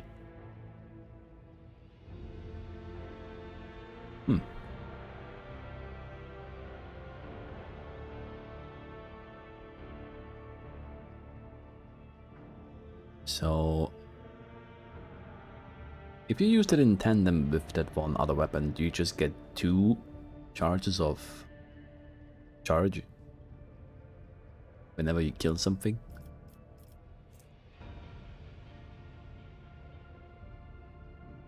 The wearer's heavy weapon attacks gain plus 50% additional damage, but never critically hit.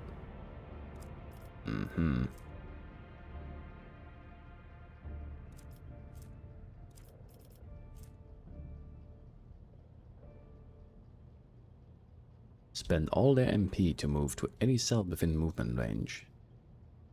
Does not trigger attacks of opportunity. Wearer automatically performs a melee area attack with their primary weapon against all adjacent enemies and allies, because it's an area attack.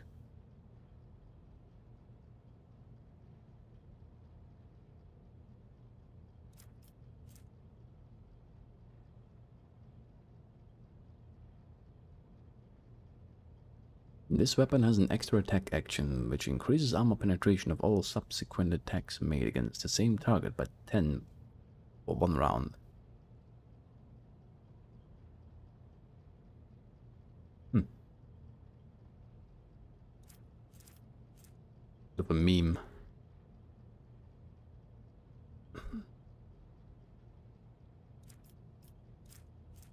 Bit of a meme. There's a lot of stuff here that I should get, honestly, on these merchants.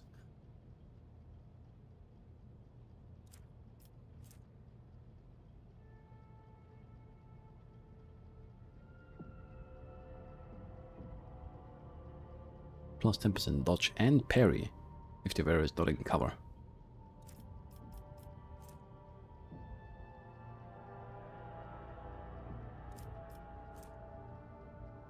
$30 to $50.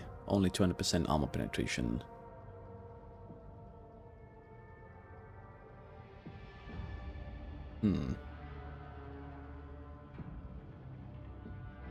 Ignores the dodge of Xenos, Demons, and Psychers.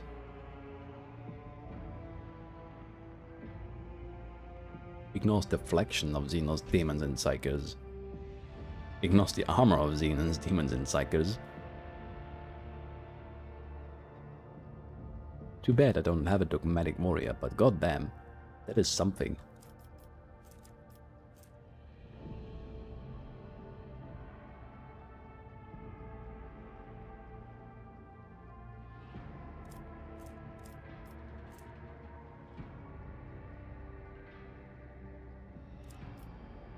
Power armor. Oh, it's another bolter.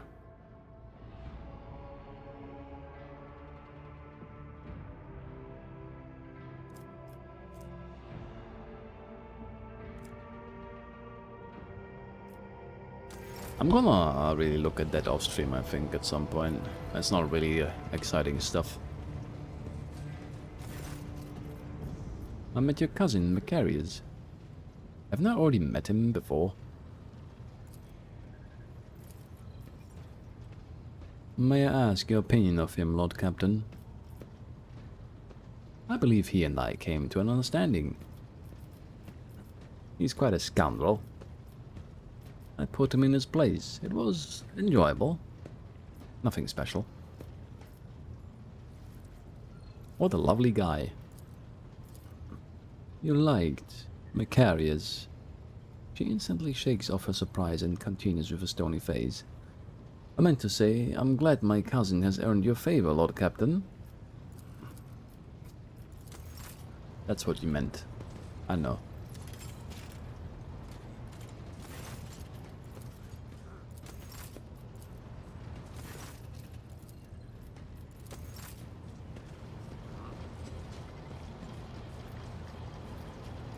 The hell is this? The imposing armillary sphere is designed to show the positions of celestial bodies within the current system.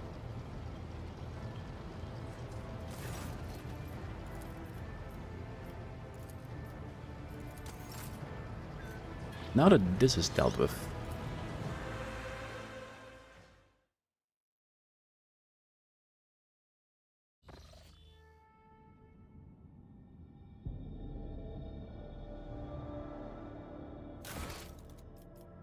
what else is there really to do in life? It always shows that there's something new, but I can't for the life of me. Maybe this is always there?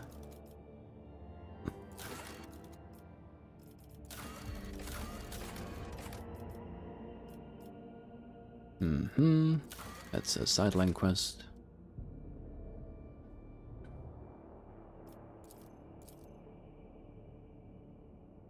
Ch4. I don't even remember where that was. Yeah, this is... I was bugged and now it's unsolvable. Oh well.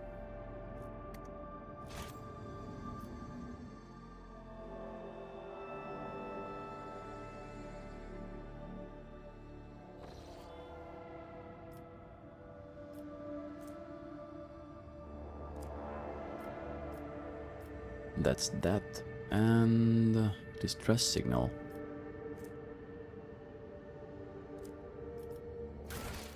Oh yeah, rumors.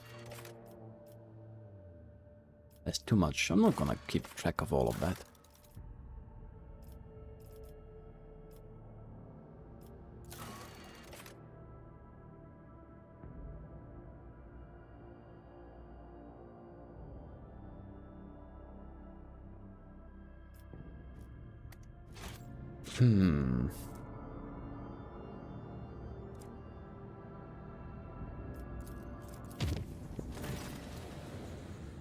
Again. Lord Captain, the Astropathic Choir has received word about the pirate fleet that is preparing to attack one of our richest extractiums. I believe it is the fox from the elusive Contempt again. The next target is one of the planets in the silence of Segret.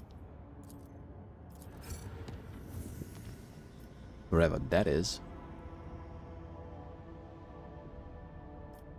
This one. Do you have to jump there immediately again? It didn't quite say it this time, but it's so far away and I have enough points. Well, right now I have enough points, that is.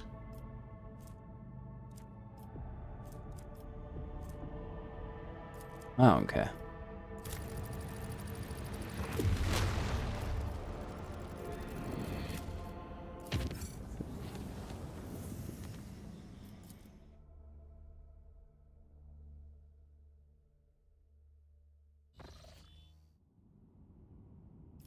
Wait, it's...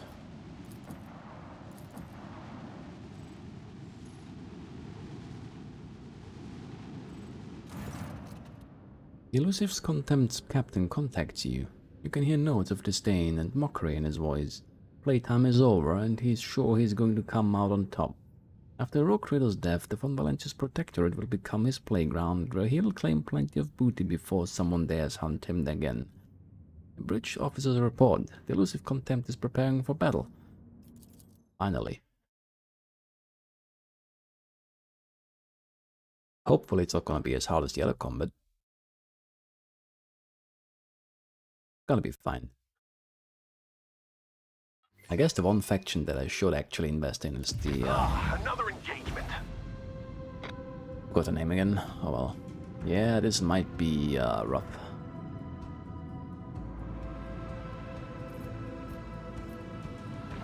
I'm gonna see about this.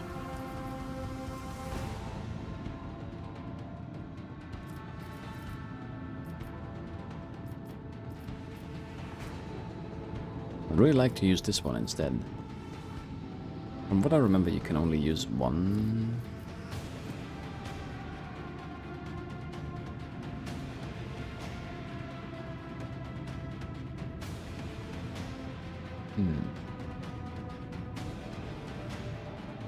The range on this isn't exactly very big.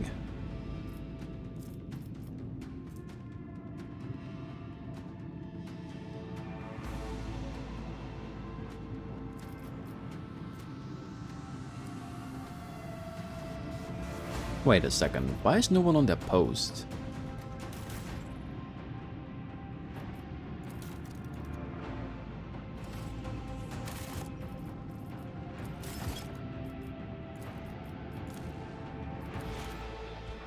Did I have to reassign people after chapter 3?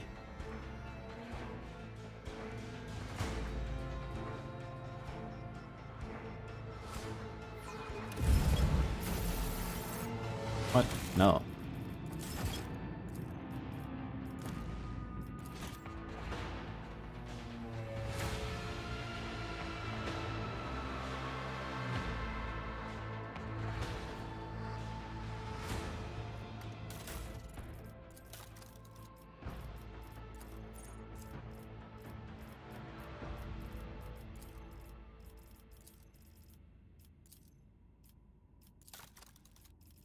Apparently so. That's pretty cool.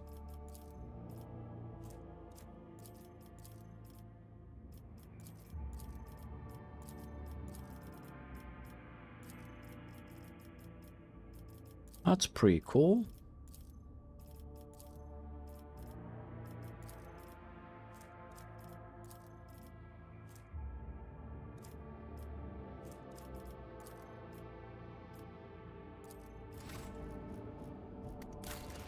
Good thing the interface didn't tell me at any point.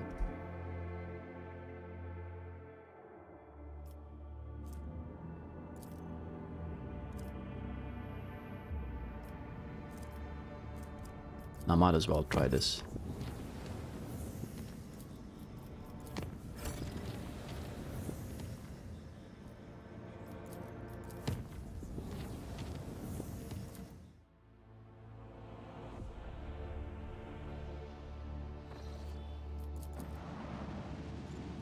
Still there.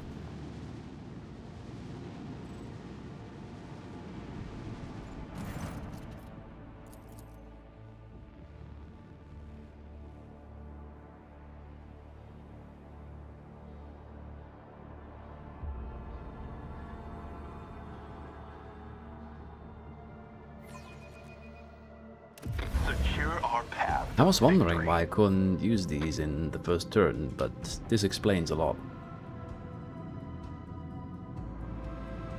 That explains a lot.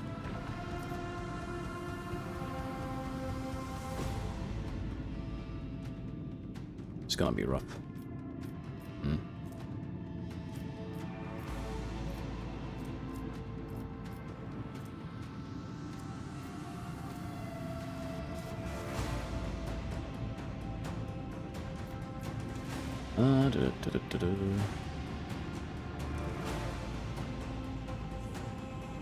This is for 5 rounds.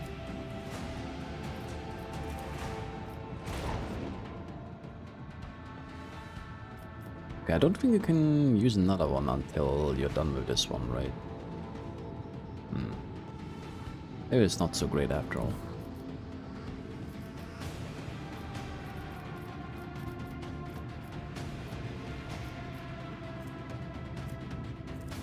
Maybe not so great after all. You don't need to do that beforehand, you can just launch them here.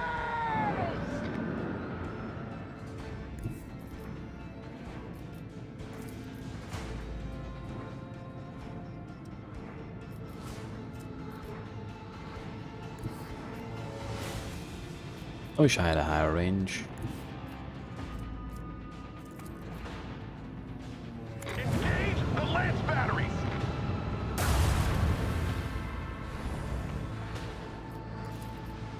Let the enemy burn!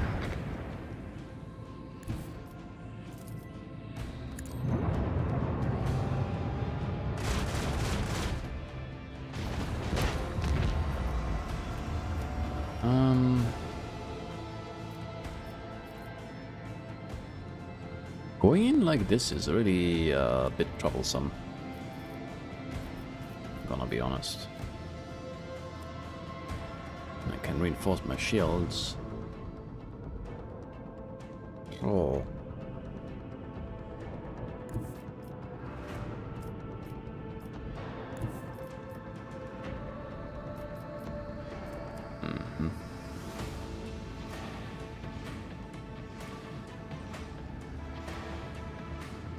Trying to go for this one is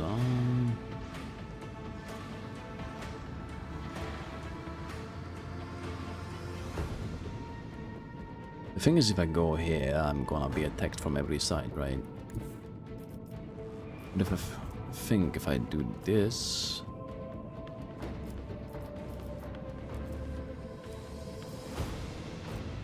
I can go all the way around.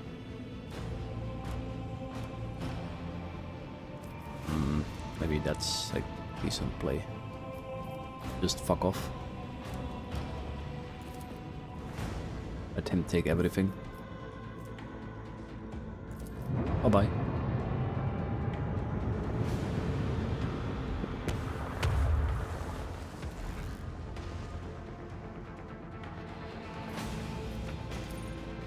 Good luck.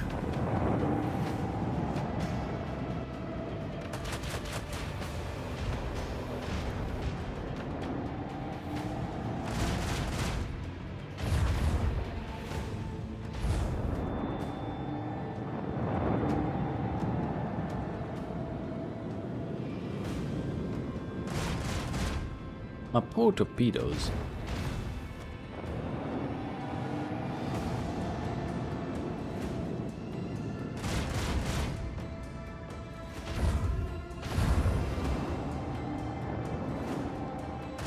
At least you're getting a shot off before you die.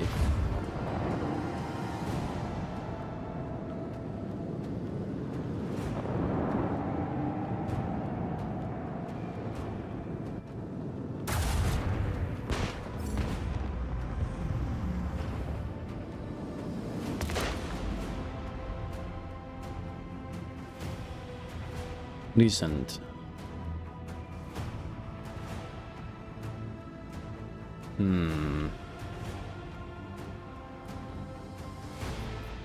I wish I had more torpedoes right now. I could go further this direction and then turn around.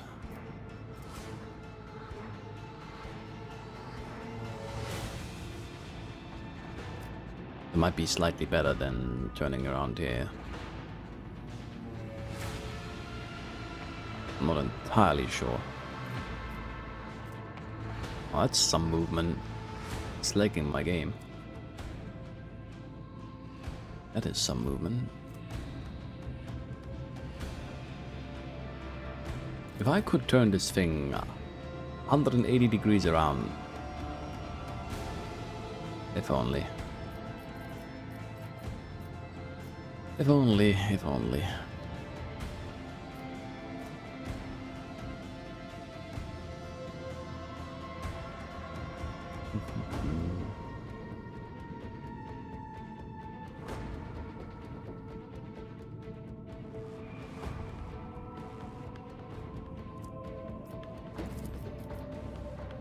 90 degrees in that direction. Yeah, that would be pretty good. That would be pretty damn decent. I can kill one of these.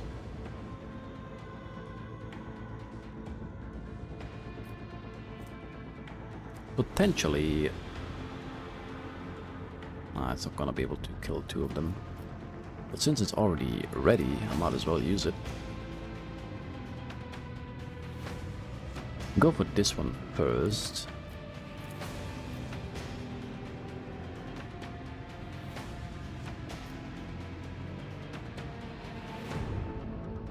Helmsman, follow my command.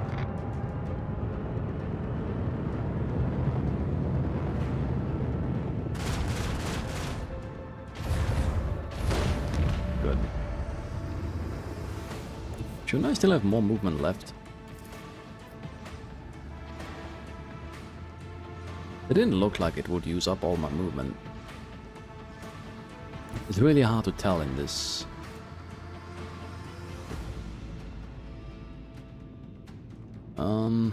Which one really?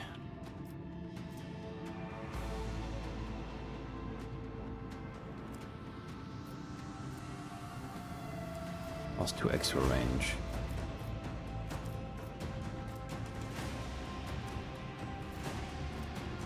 Thing is, plus 2 extra range refers to only in this direction, or does it also refer to in this direction?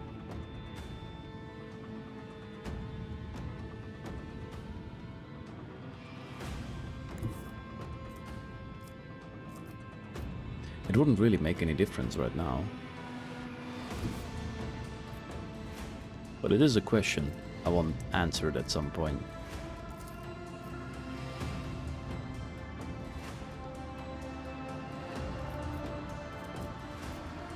I really wish I could turn some more right now.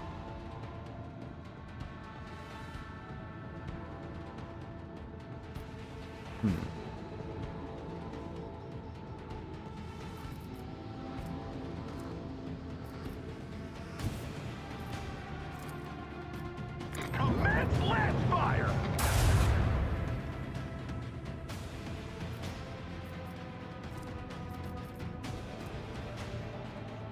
Where do I put this? Really depends on where they're going. The right is probably gonna be my best bet with them turning around like this.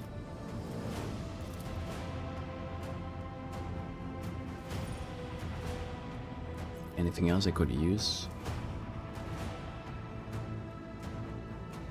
I can use this to go further to the left to make sure more stuff comes from the right.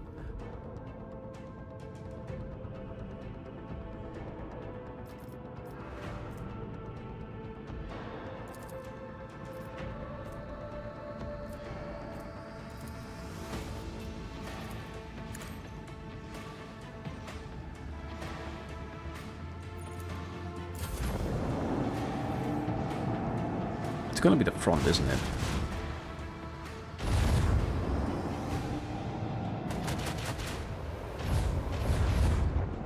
I lost the right. Even just these two do so much goddamn damage. Like...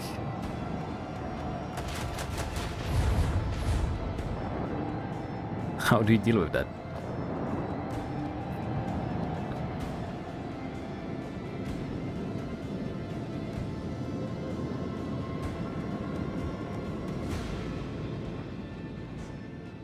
I don't quite feel ready for this. Not with my current loadout.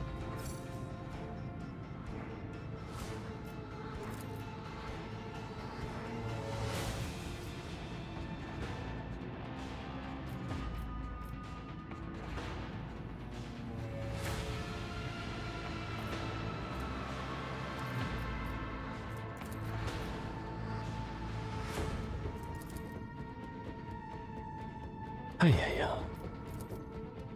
Let the enemy burn! Engage the lance batteries! That's what I thought.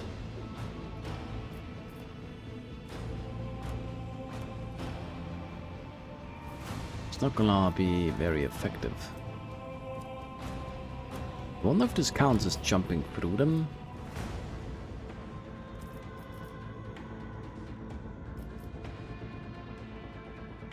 But this is really just a lost cause. I'm definitely gonna do that one.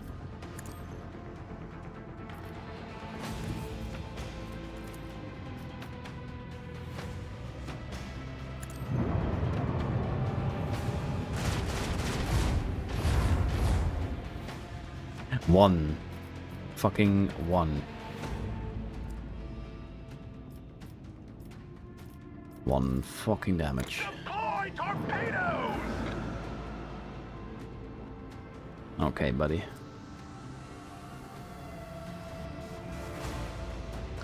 Okay.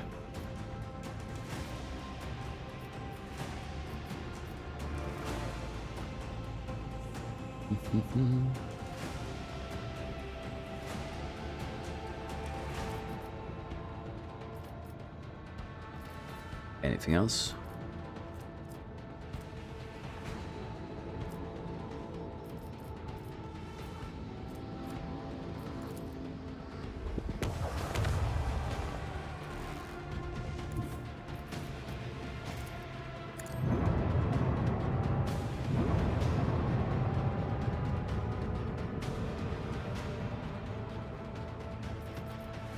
Perfect.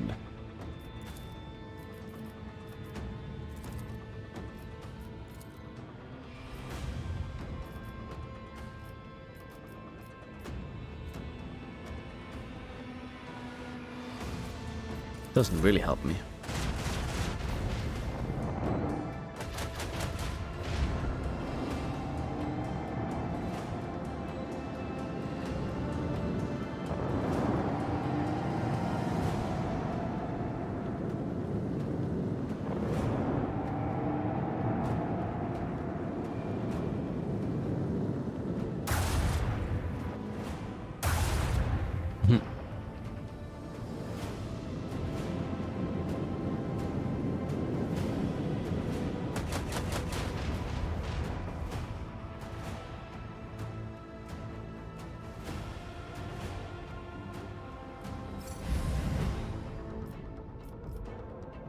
Back to this.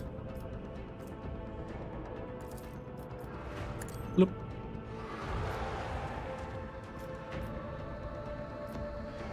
It's kind of funny when you can do that all the time.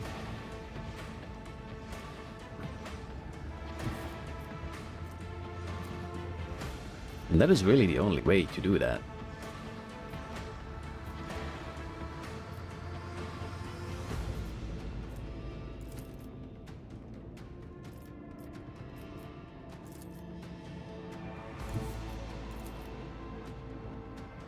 Direct our course.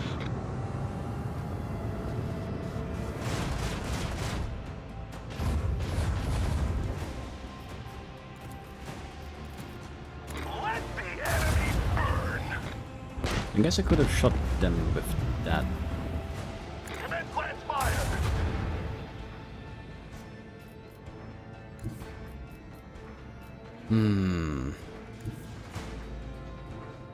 They're gonna turn around in time, aren't they?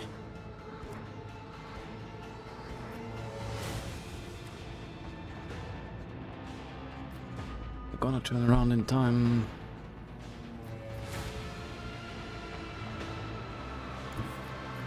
I think jumping... Does it reduce these by one round?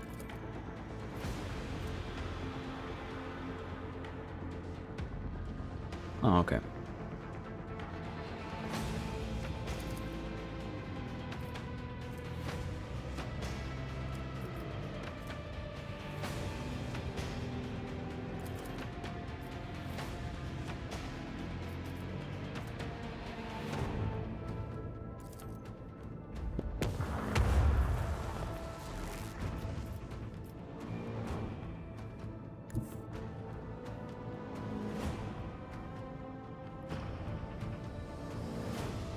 Kind of hard to say, really.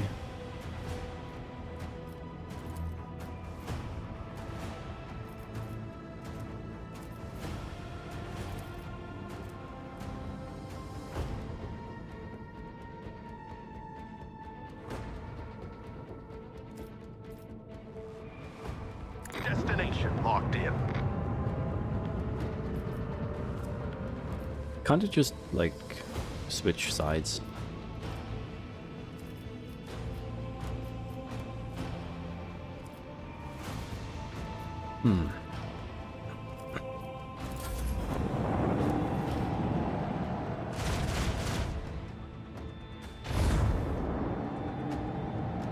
Suppose it hits the side.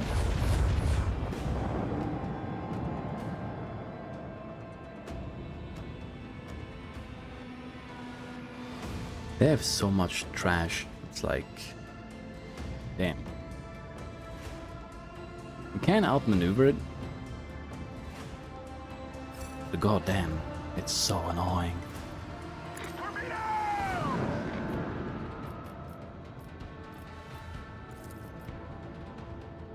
It's all so tiresome.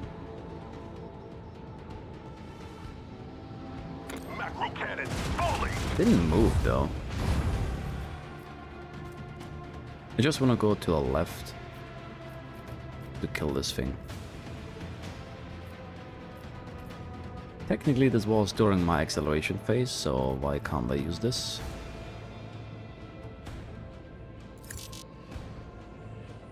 Can only be used during the end phase. Oh yeah.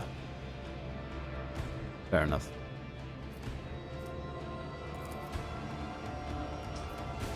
This is gonna kill it.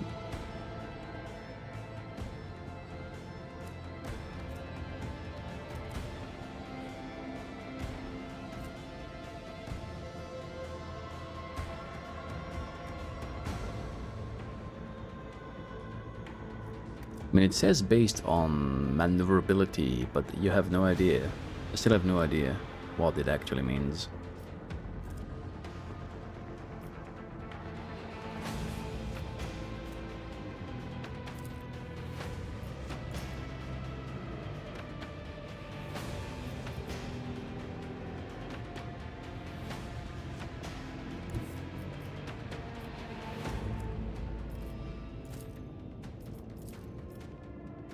Engage the last batteries. Oh, that was really good. That was really good. That was really good.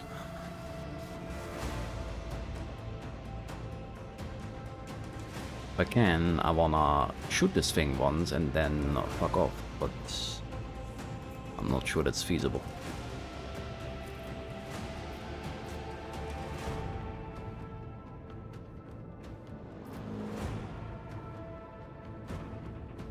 Should really just stick to running away, I think.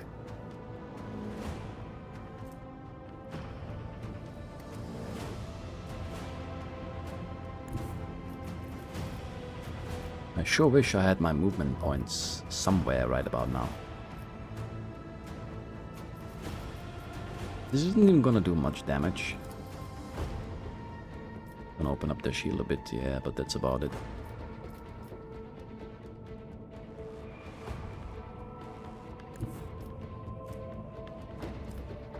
And wait for my abilities to recharge.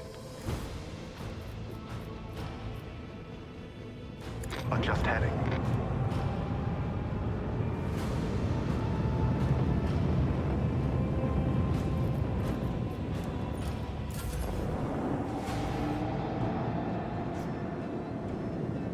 Man, this thing is slow. Technically I can hide this thing for infinity now while spamming my ability to damage it, since it's missing HP.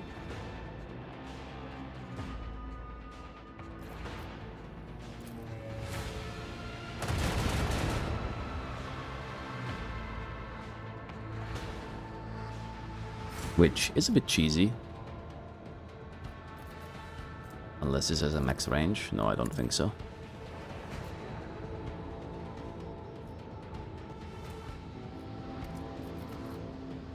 You sure it should be doing damage. Anyways.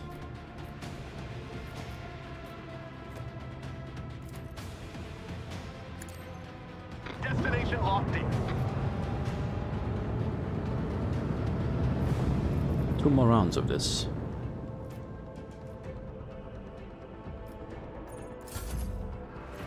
Oh. Oh. Helmsman, follow my command.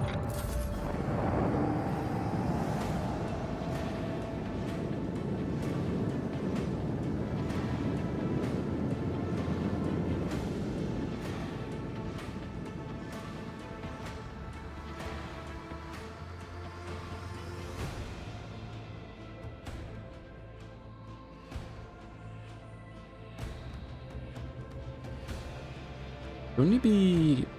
yeah, be recalled.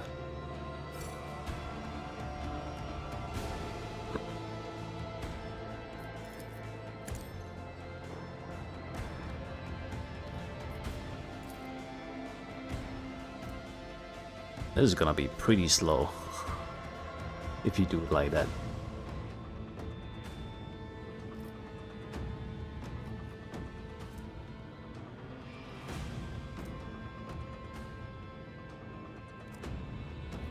So they can't attack anymore, right? Commence lance fire.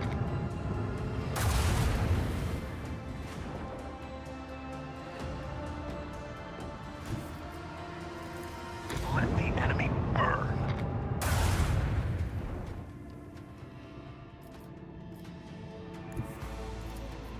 Fire at will.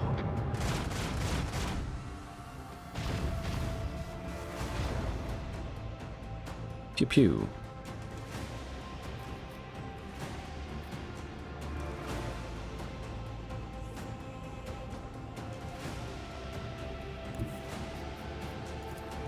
Launch course. Yeah, torpedoes might help. Destination locked in. If they really only have fighters, this is gonna be a bit better that way.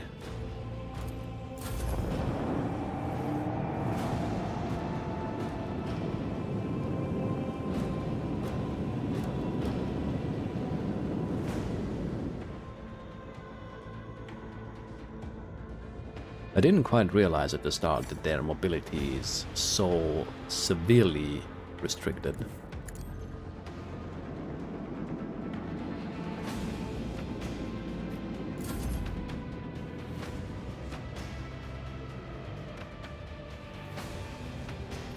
If only I had this ready now.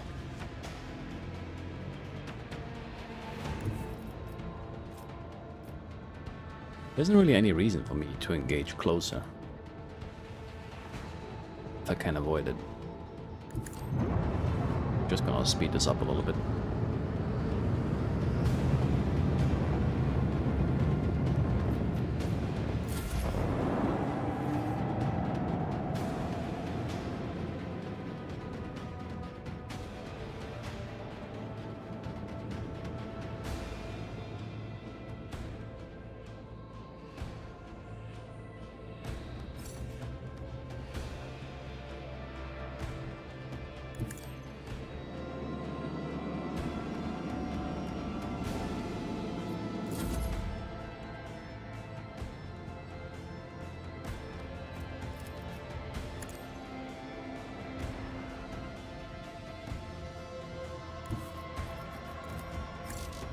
Unavailable?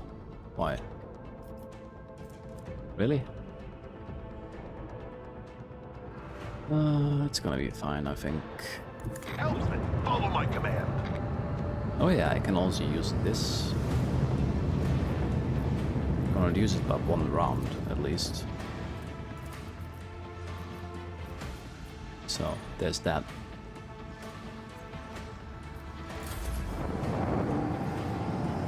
They're really gonna have to fly through asteroids. I think it's gonna shield them from my torpedoes. But the damage is okay.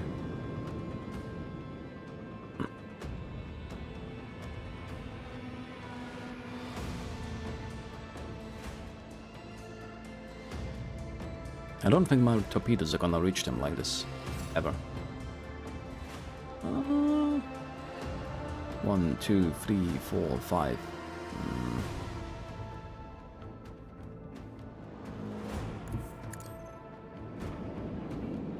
I'm not sure torpedoes can actually go in there. Oh yeah, torpedoes immediately detonate upon reaching it. Well, that's fine.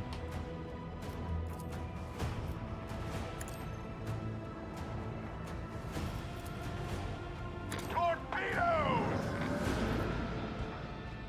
Destination locked in.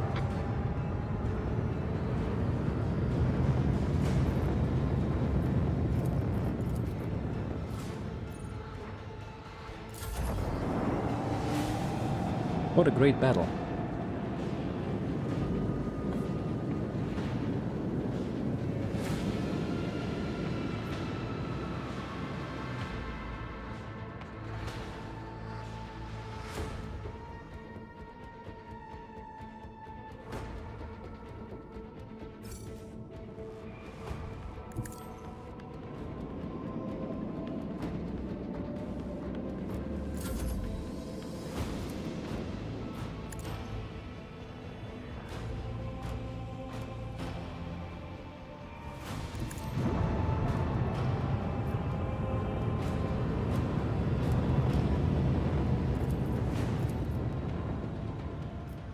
Now I can use it twice.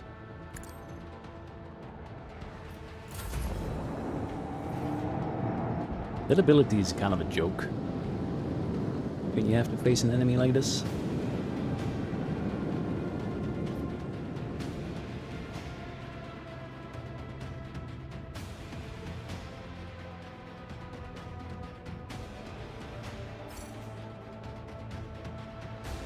Yeah, come on, shoot them down.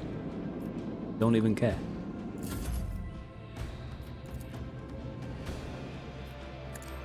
I should just click over here. Returns. I didn't ask for this.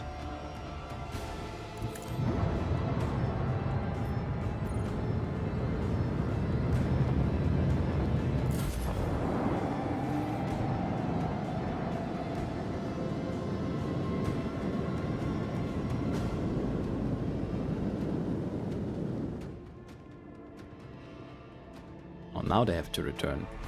That's really convenient.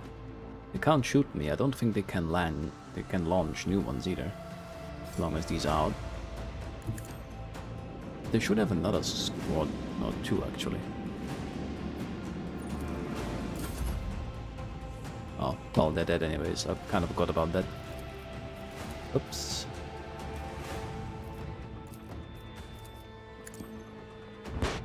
Oh. Poof. Helmsman, follow my command.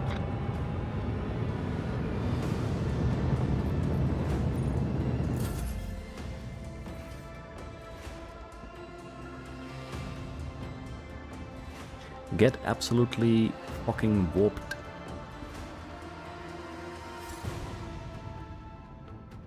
My supremacy is proven once again. That was a bit silly.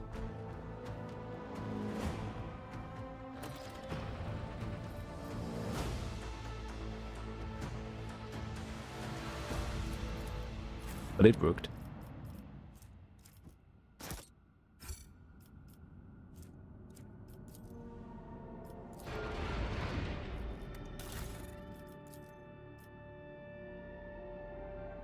We have 252, 166. It doesn't really seem to be all that worth it at this point. Wish this would upgrade something else than just your RAM. Literally no one is ever gonna ram you.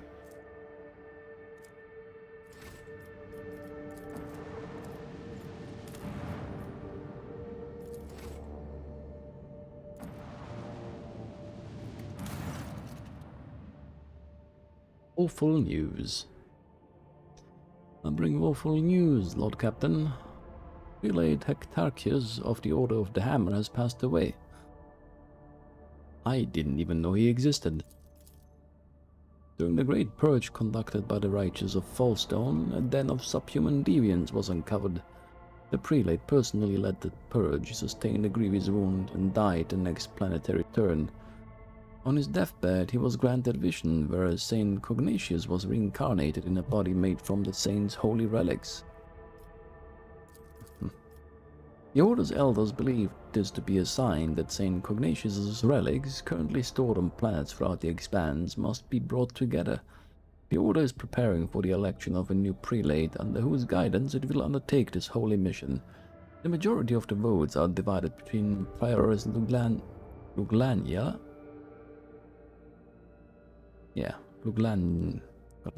Lugnalia, well known for her fervor, and the merciful Celara Tychon. The minority of the Order sees the Oikonomos Nigmus, a humble and reasonable man, as their prelate. Does Prelate Hectarchius' death not strike you as odd? I'm afraid it does not. Justine Hectarchius began his service as a battle missionary and has long grown weary of the peaceful life befitting a man of his status. There was nothing strange about his wounds. He could have recovered from such injuries 30 years ago, but not now.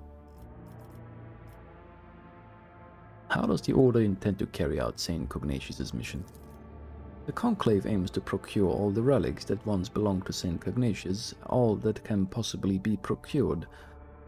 Given that the saint is a legendary figure, many items in the Corona's expanse have an alleged connection to him. However, it seems unlikely that any of the relics' owners will be eager to part with them. The answer to the question of how the Order of the Hammer is going to retrieve them depends on the identity of its next prelate.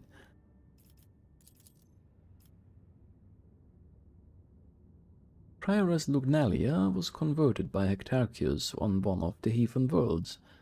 She then served as his bodyguard for many years and eventually became the protector of the Order's reliquary and the leader of its military branch. As for Brother Tychon, he is an aristocrat by birth. He had an excellent education and could have lived in luxury had he not renounced secular life for the sake of ascetic vows. He is intelligent, thoughtful, well-read, and most importantly, genuinely merciful. Damn, now that's a treat. Few things can be said about the Oikonomos Nigmus. He has never been famous for his prowess in battle or his sermons, but the monastery has never wanted for anything on his watch. He is a most reasonable and unobtrusive individual. I have sympathy for Prioress Lugnalia. Let her meet with Reverend Hieronymus on footfall. Would he accept her as a worthy leader, we ought to support her. Brother Tychon, he and I have met back when he was called Tychon Drivestem. Oh. He wasn't a monk back then, he was a grandson and heir to urban governor of Dragonus. An honorable young man with a spark in his eyes. His ascension would mean much to the Drivestems.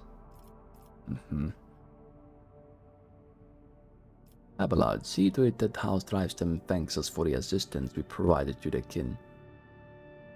Not even a tangible reward.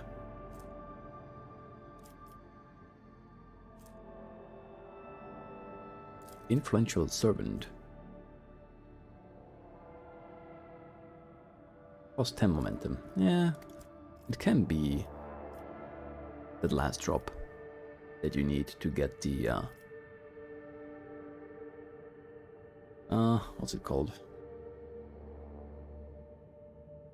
Forgot what it's called.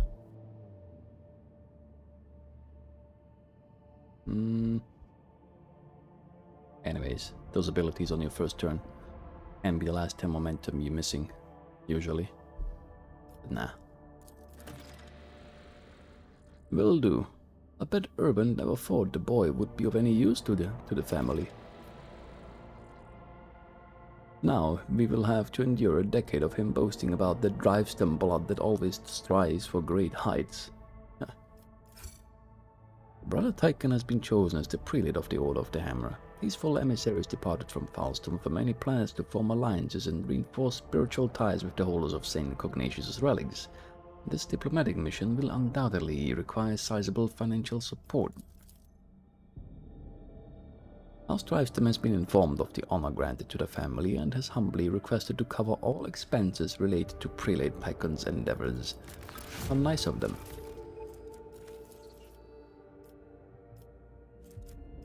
Why is my presence required? I just left this godforsaken planet.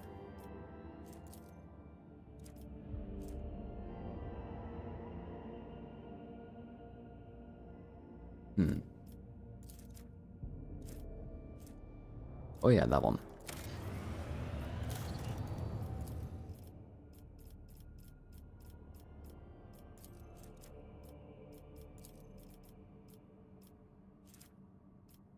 That's it, huh? Holy Prophet.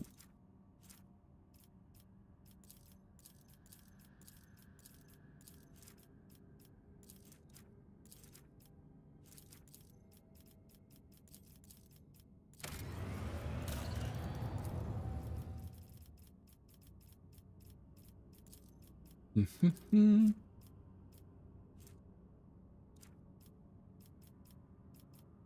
mean, I need this anyways.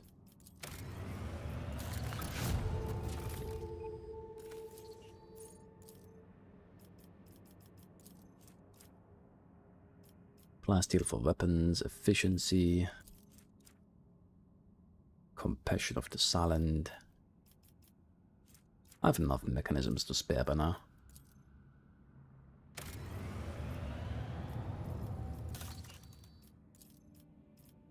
Even Janice has something to do.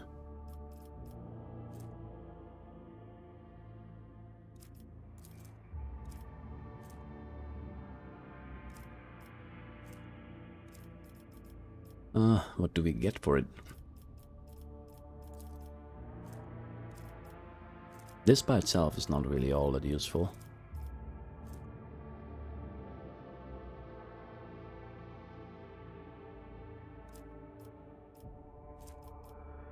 Forest or servants. One of these has to be completed, one of these has to be completed. Isn't anything that will be blocked?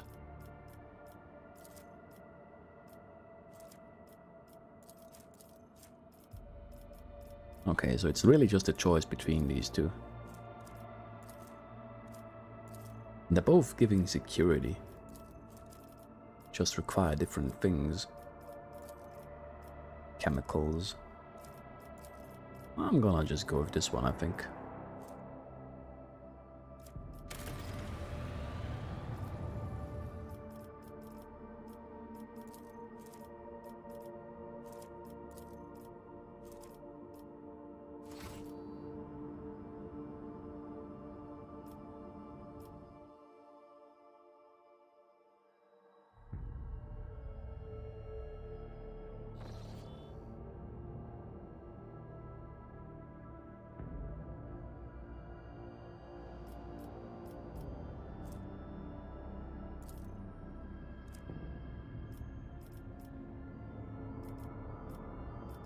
Is it really connected from here? Oh yeah.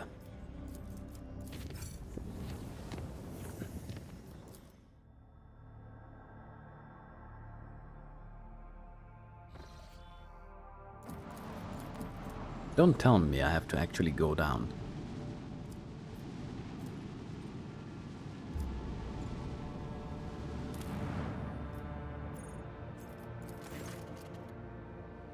I think you don't actually have to go here, you just have to click on it, maybe? The world is preparing for an annual event fiercely popular among the common folk. A grogspag raised across the central continent. Hundreds of participants have been raising and training the beasts just for this occasion. Give the participants weapons to make the race more entertaining. There's literally no downsides to this. Bend the race and butcher the groxes.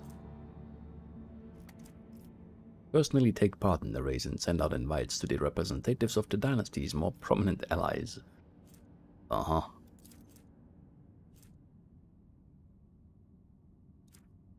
Is this really it?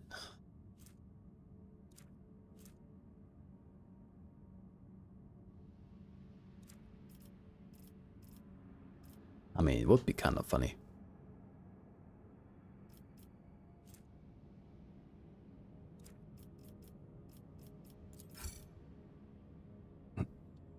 Stupefied by the rogue trader's attention, the people watch in awe as the Lord Captain overtakes the other competitors and prevails in the race. The rogue trader's reputation grows, both among the common folk and with his allies. What a great display of my dignity.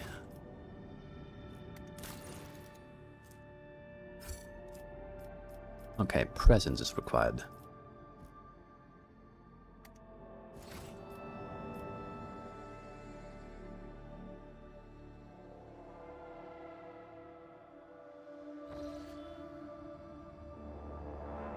But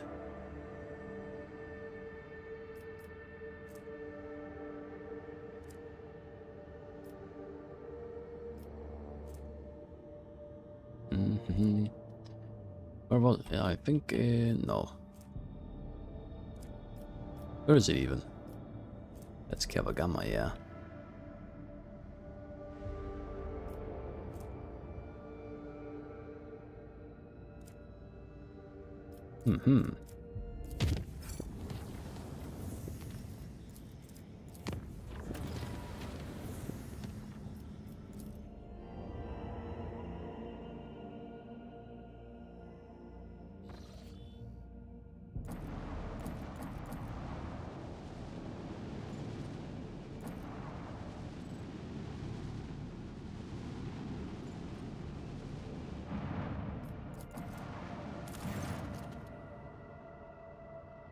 An incredible find has been made on Foulstone, Lord Captain. A lost volume of Saint Kefi's diary has been discovered during the restoration of his crypt. By following the saint's words, the Order of the Hammer was able to find the crypto-ark containing a tech relic of Saint Cognatius, the Crucible. Kefi's writings on it are vague. It is called the Sculptor and Transformer, granting life and grace. The explorers have sent a delegation to lay claim to the treasure, which has sparked a heated dispute that has been going on for many days. What are the main points of the dispute? The tech priests claim that the privileges of the Adeptus Mechanicus oblige the Order of the Hammer to hand any sacred archaic tech over to them.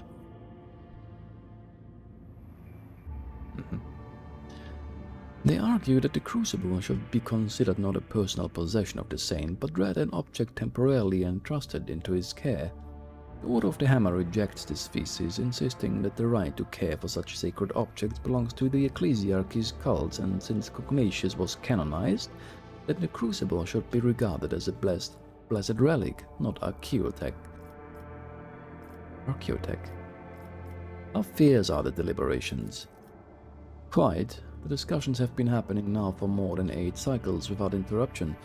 Both sides have provided more than 100 experts on scholarly wisdom and law and have put forward around 4,000 theses, arguments and testimonies. A special administrative commission comprised of 200 armed clerks has arrived to pass a verdict and enforce the law. This may well be the largest religious dispute in the Expanse history. Prelate Tychon is advocating for the doctrine of co-protection, and the explorers' intransigence grows ever weaker. Perhaps they will agree on a compromise. What say you? It is likely that the research contained in the ancient treaties and archival repositories of the Adeptus Mechanicus will provide factual information on similar precedents. I can spare some of my computing power to find such a case and provide my brothers and sisters with the information that is necessary to win this dispute. I believe that the chronicles of the Amalinian conclave described mystical miracles witnessed by zealots while praying at an ancient banner of Saint Capius. Should the Crucible perform a similar miracle, then no doubts will remain that it is indeed a holy relic and not the property of the Adeptus Mechanicus. Read some books, huh? Sherin, do you know the best motivation to make your enemies ripe for the compromise? The danger of losing any sort of benefit. It is within your power to take the Crucible for yourself using the privilege of your warrant if you so desire. Why do you not imply such a possibility within the parties involved? Oh, what a great idea.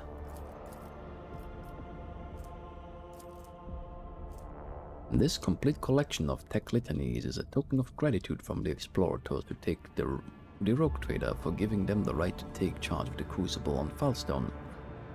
The ship's tech priests dutifully recite these litanies over the ship's weapons. Plus 3% critical hit, plus 3% critical damage.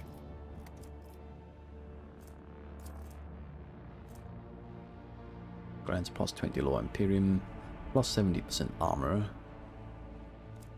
plus 17 damage.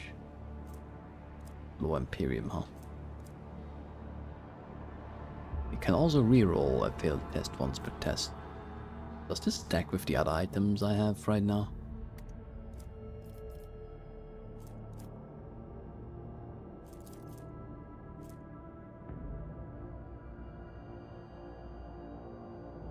Medkits always heal 3 times Rogue Trader's Iconoclast rank, more wounds. Great. Utterly pathetic. Simply and utterly pathetic.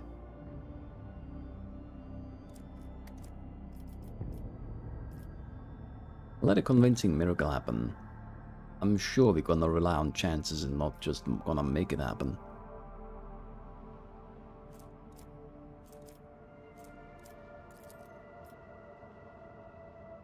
Now I feel uneasy at the thought that I have become the mastermind of this deceit.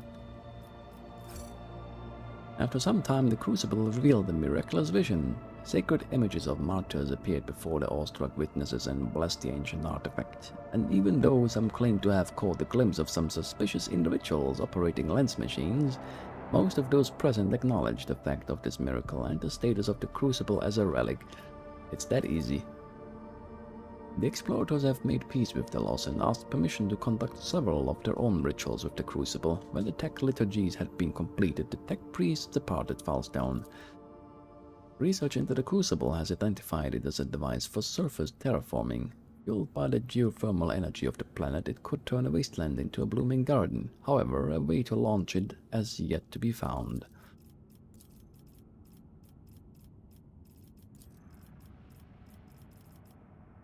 Crucible. Grants 10% damage for 2 turns. And plus 20 temporary wounds when a character uses their origin ability. Aha.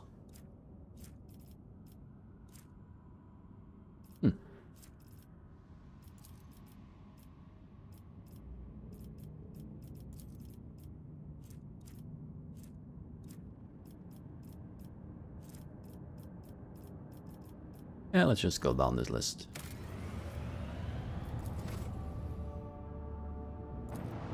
Somehow I went to 148.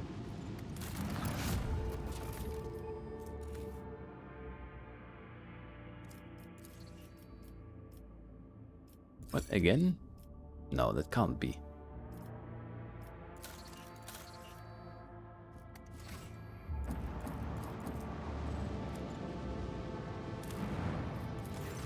Oh, yeah, I just didn't click on it. 2 Drukhari cabals are vying to see which can capture more of the rogue trader's subjects in the system. The dynasty's servants lament the elusiveness of the accursed Xenos. Leave the least valuable sectors of the colony unprotected to encourage the Drukhari to focus their hunts there. Start a rumor among pirates about the cabal's unimaginable riches.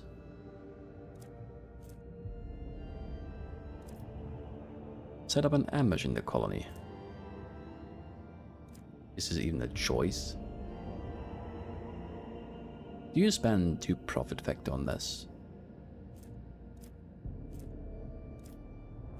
It just says required.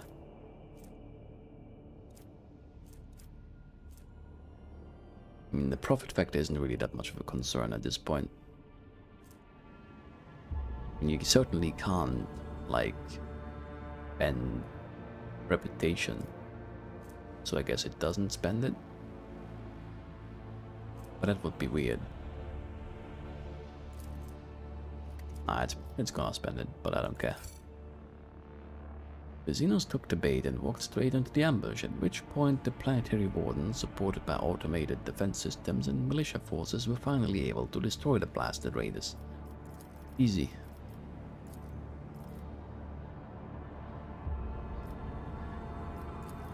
Is this done now?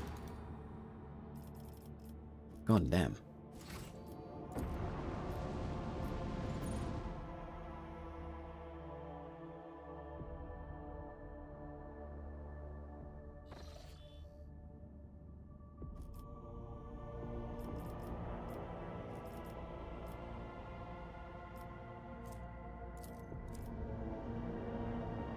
It makes this a lot easier. I don't even know why I ever made this connection, but it's there now.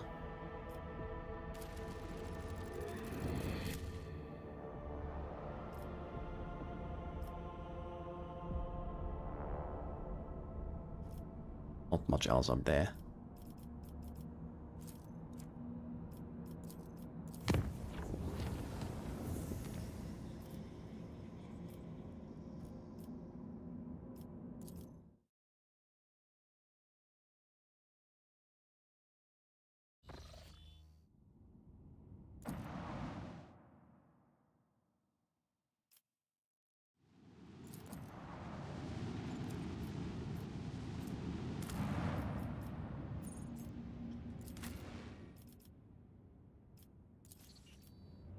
It has to be explored already.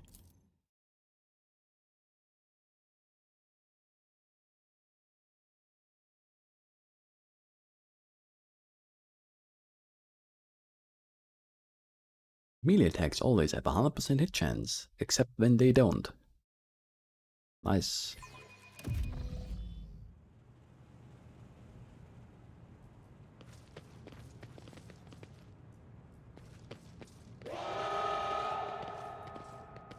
We...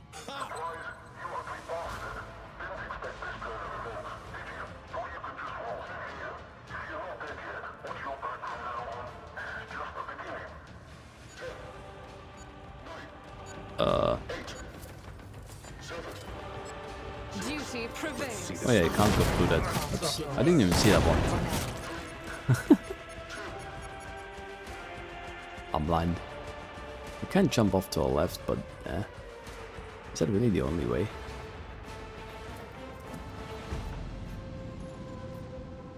Interesting.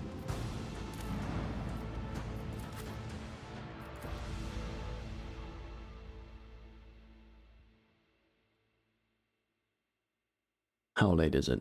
It's almost 2 AM.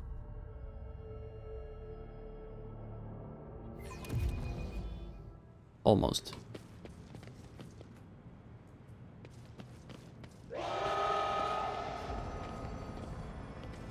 Keep your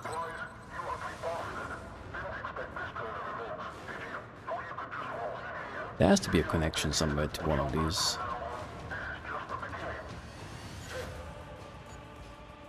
You can't just do this.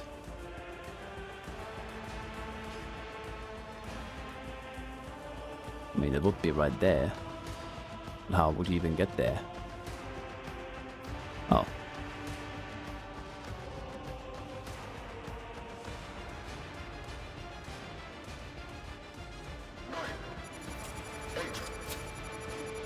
The Emperor That takes favors way me too long. today.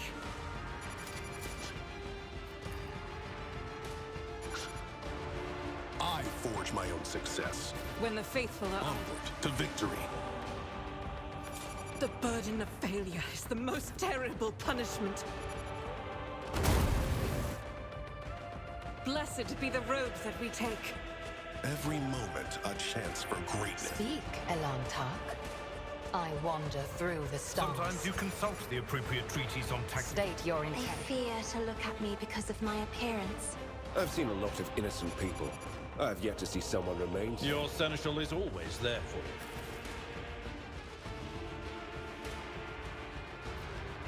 Forge ahead. Never Can't linger. really do anything you about this. require- I'm at your service. I'm watching your back. Always.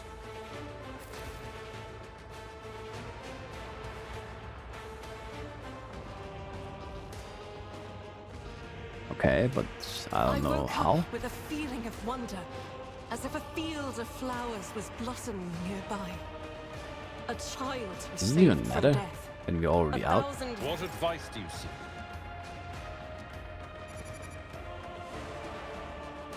If such is the Emperor's will.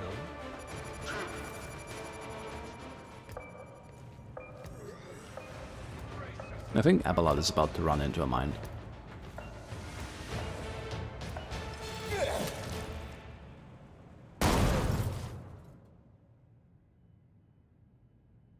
Yeah, he did. Tread carefully, rogue trader. What ails you? Your seneschal is always there for you. This wound will make a fine scar. You have my thanks. Does something trouble you? Join me in prayer. This happens so infrequently that I never think about it, but you can just use these outside of combat as well. Doubt is for the weak.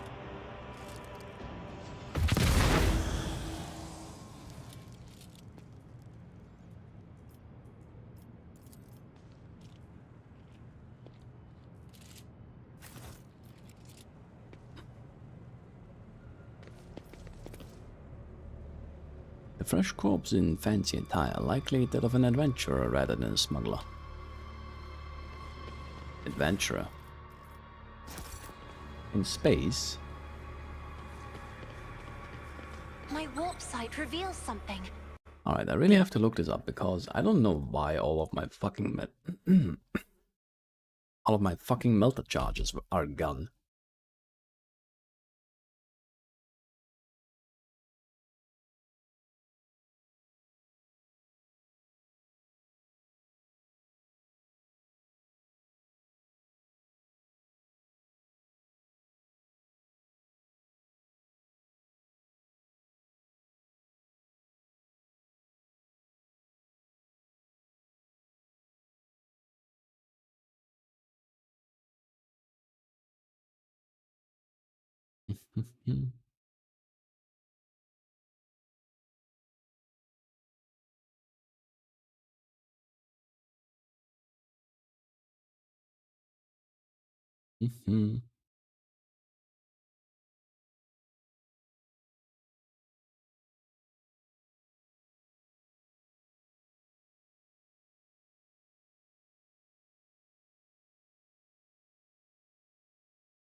Can't seem to find anything about it.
Stop. I'm not very much in the mood for this. There.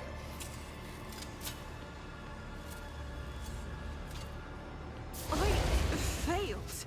You did. Stay sharp.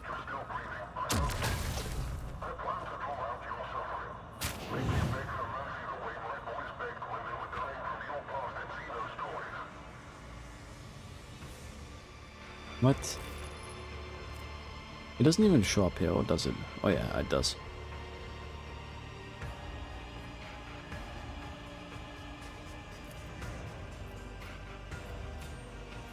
Okay. Ken Morak. I have failed my kin. Too hard for a Stop simple being monkey. stupid. A Xenos race called Taru employs self-aware machines they call drones. Judging by the marks on the hull, this specimen was guarded quite deftly. Do we really get Taru here?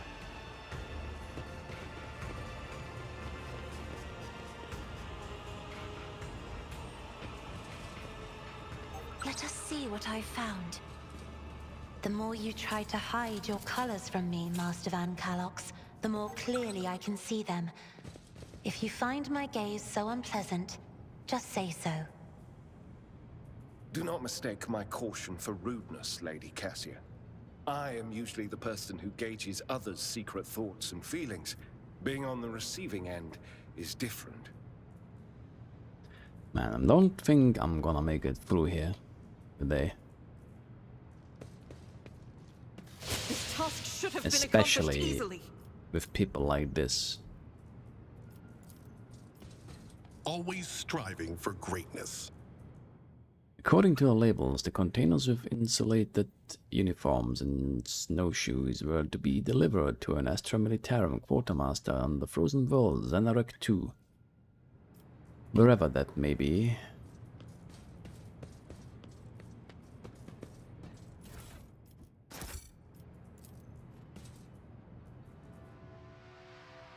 The spiky xenogest looks like a chunk of solid rock with no cracks or fractures.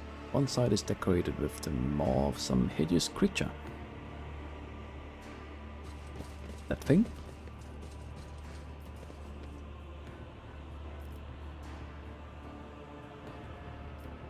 Onward to victory.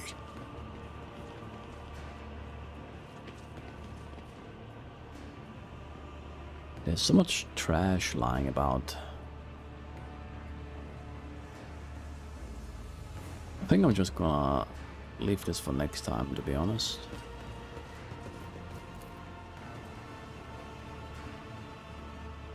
We managed to make out the Medusa's limp tentacles through the murky glass. The parasite has died regardless of what it was being kept here for.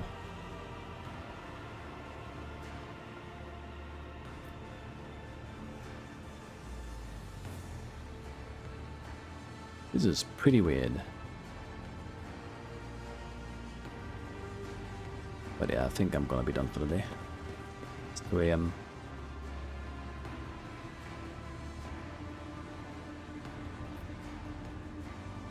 Oh well, anyways, thanks everyone for stopping by. Hope for a good day, good morning, good evening, good night.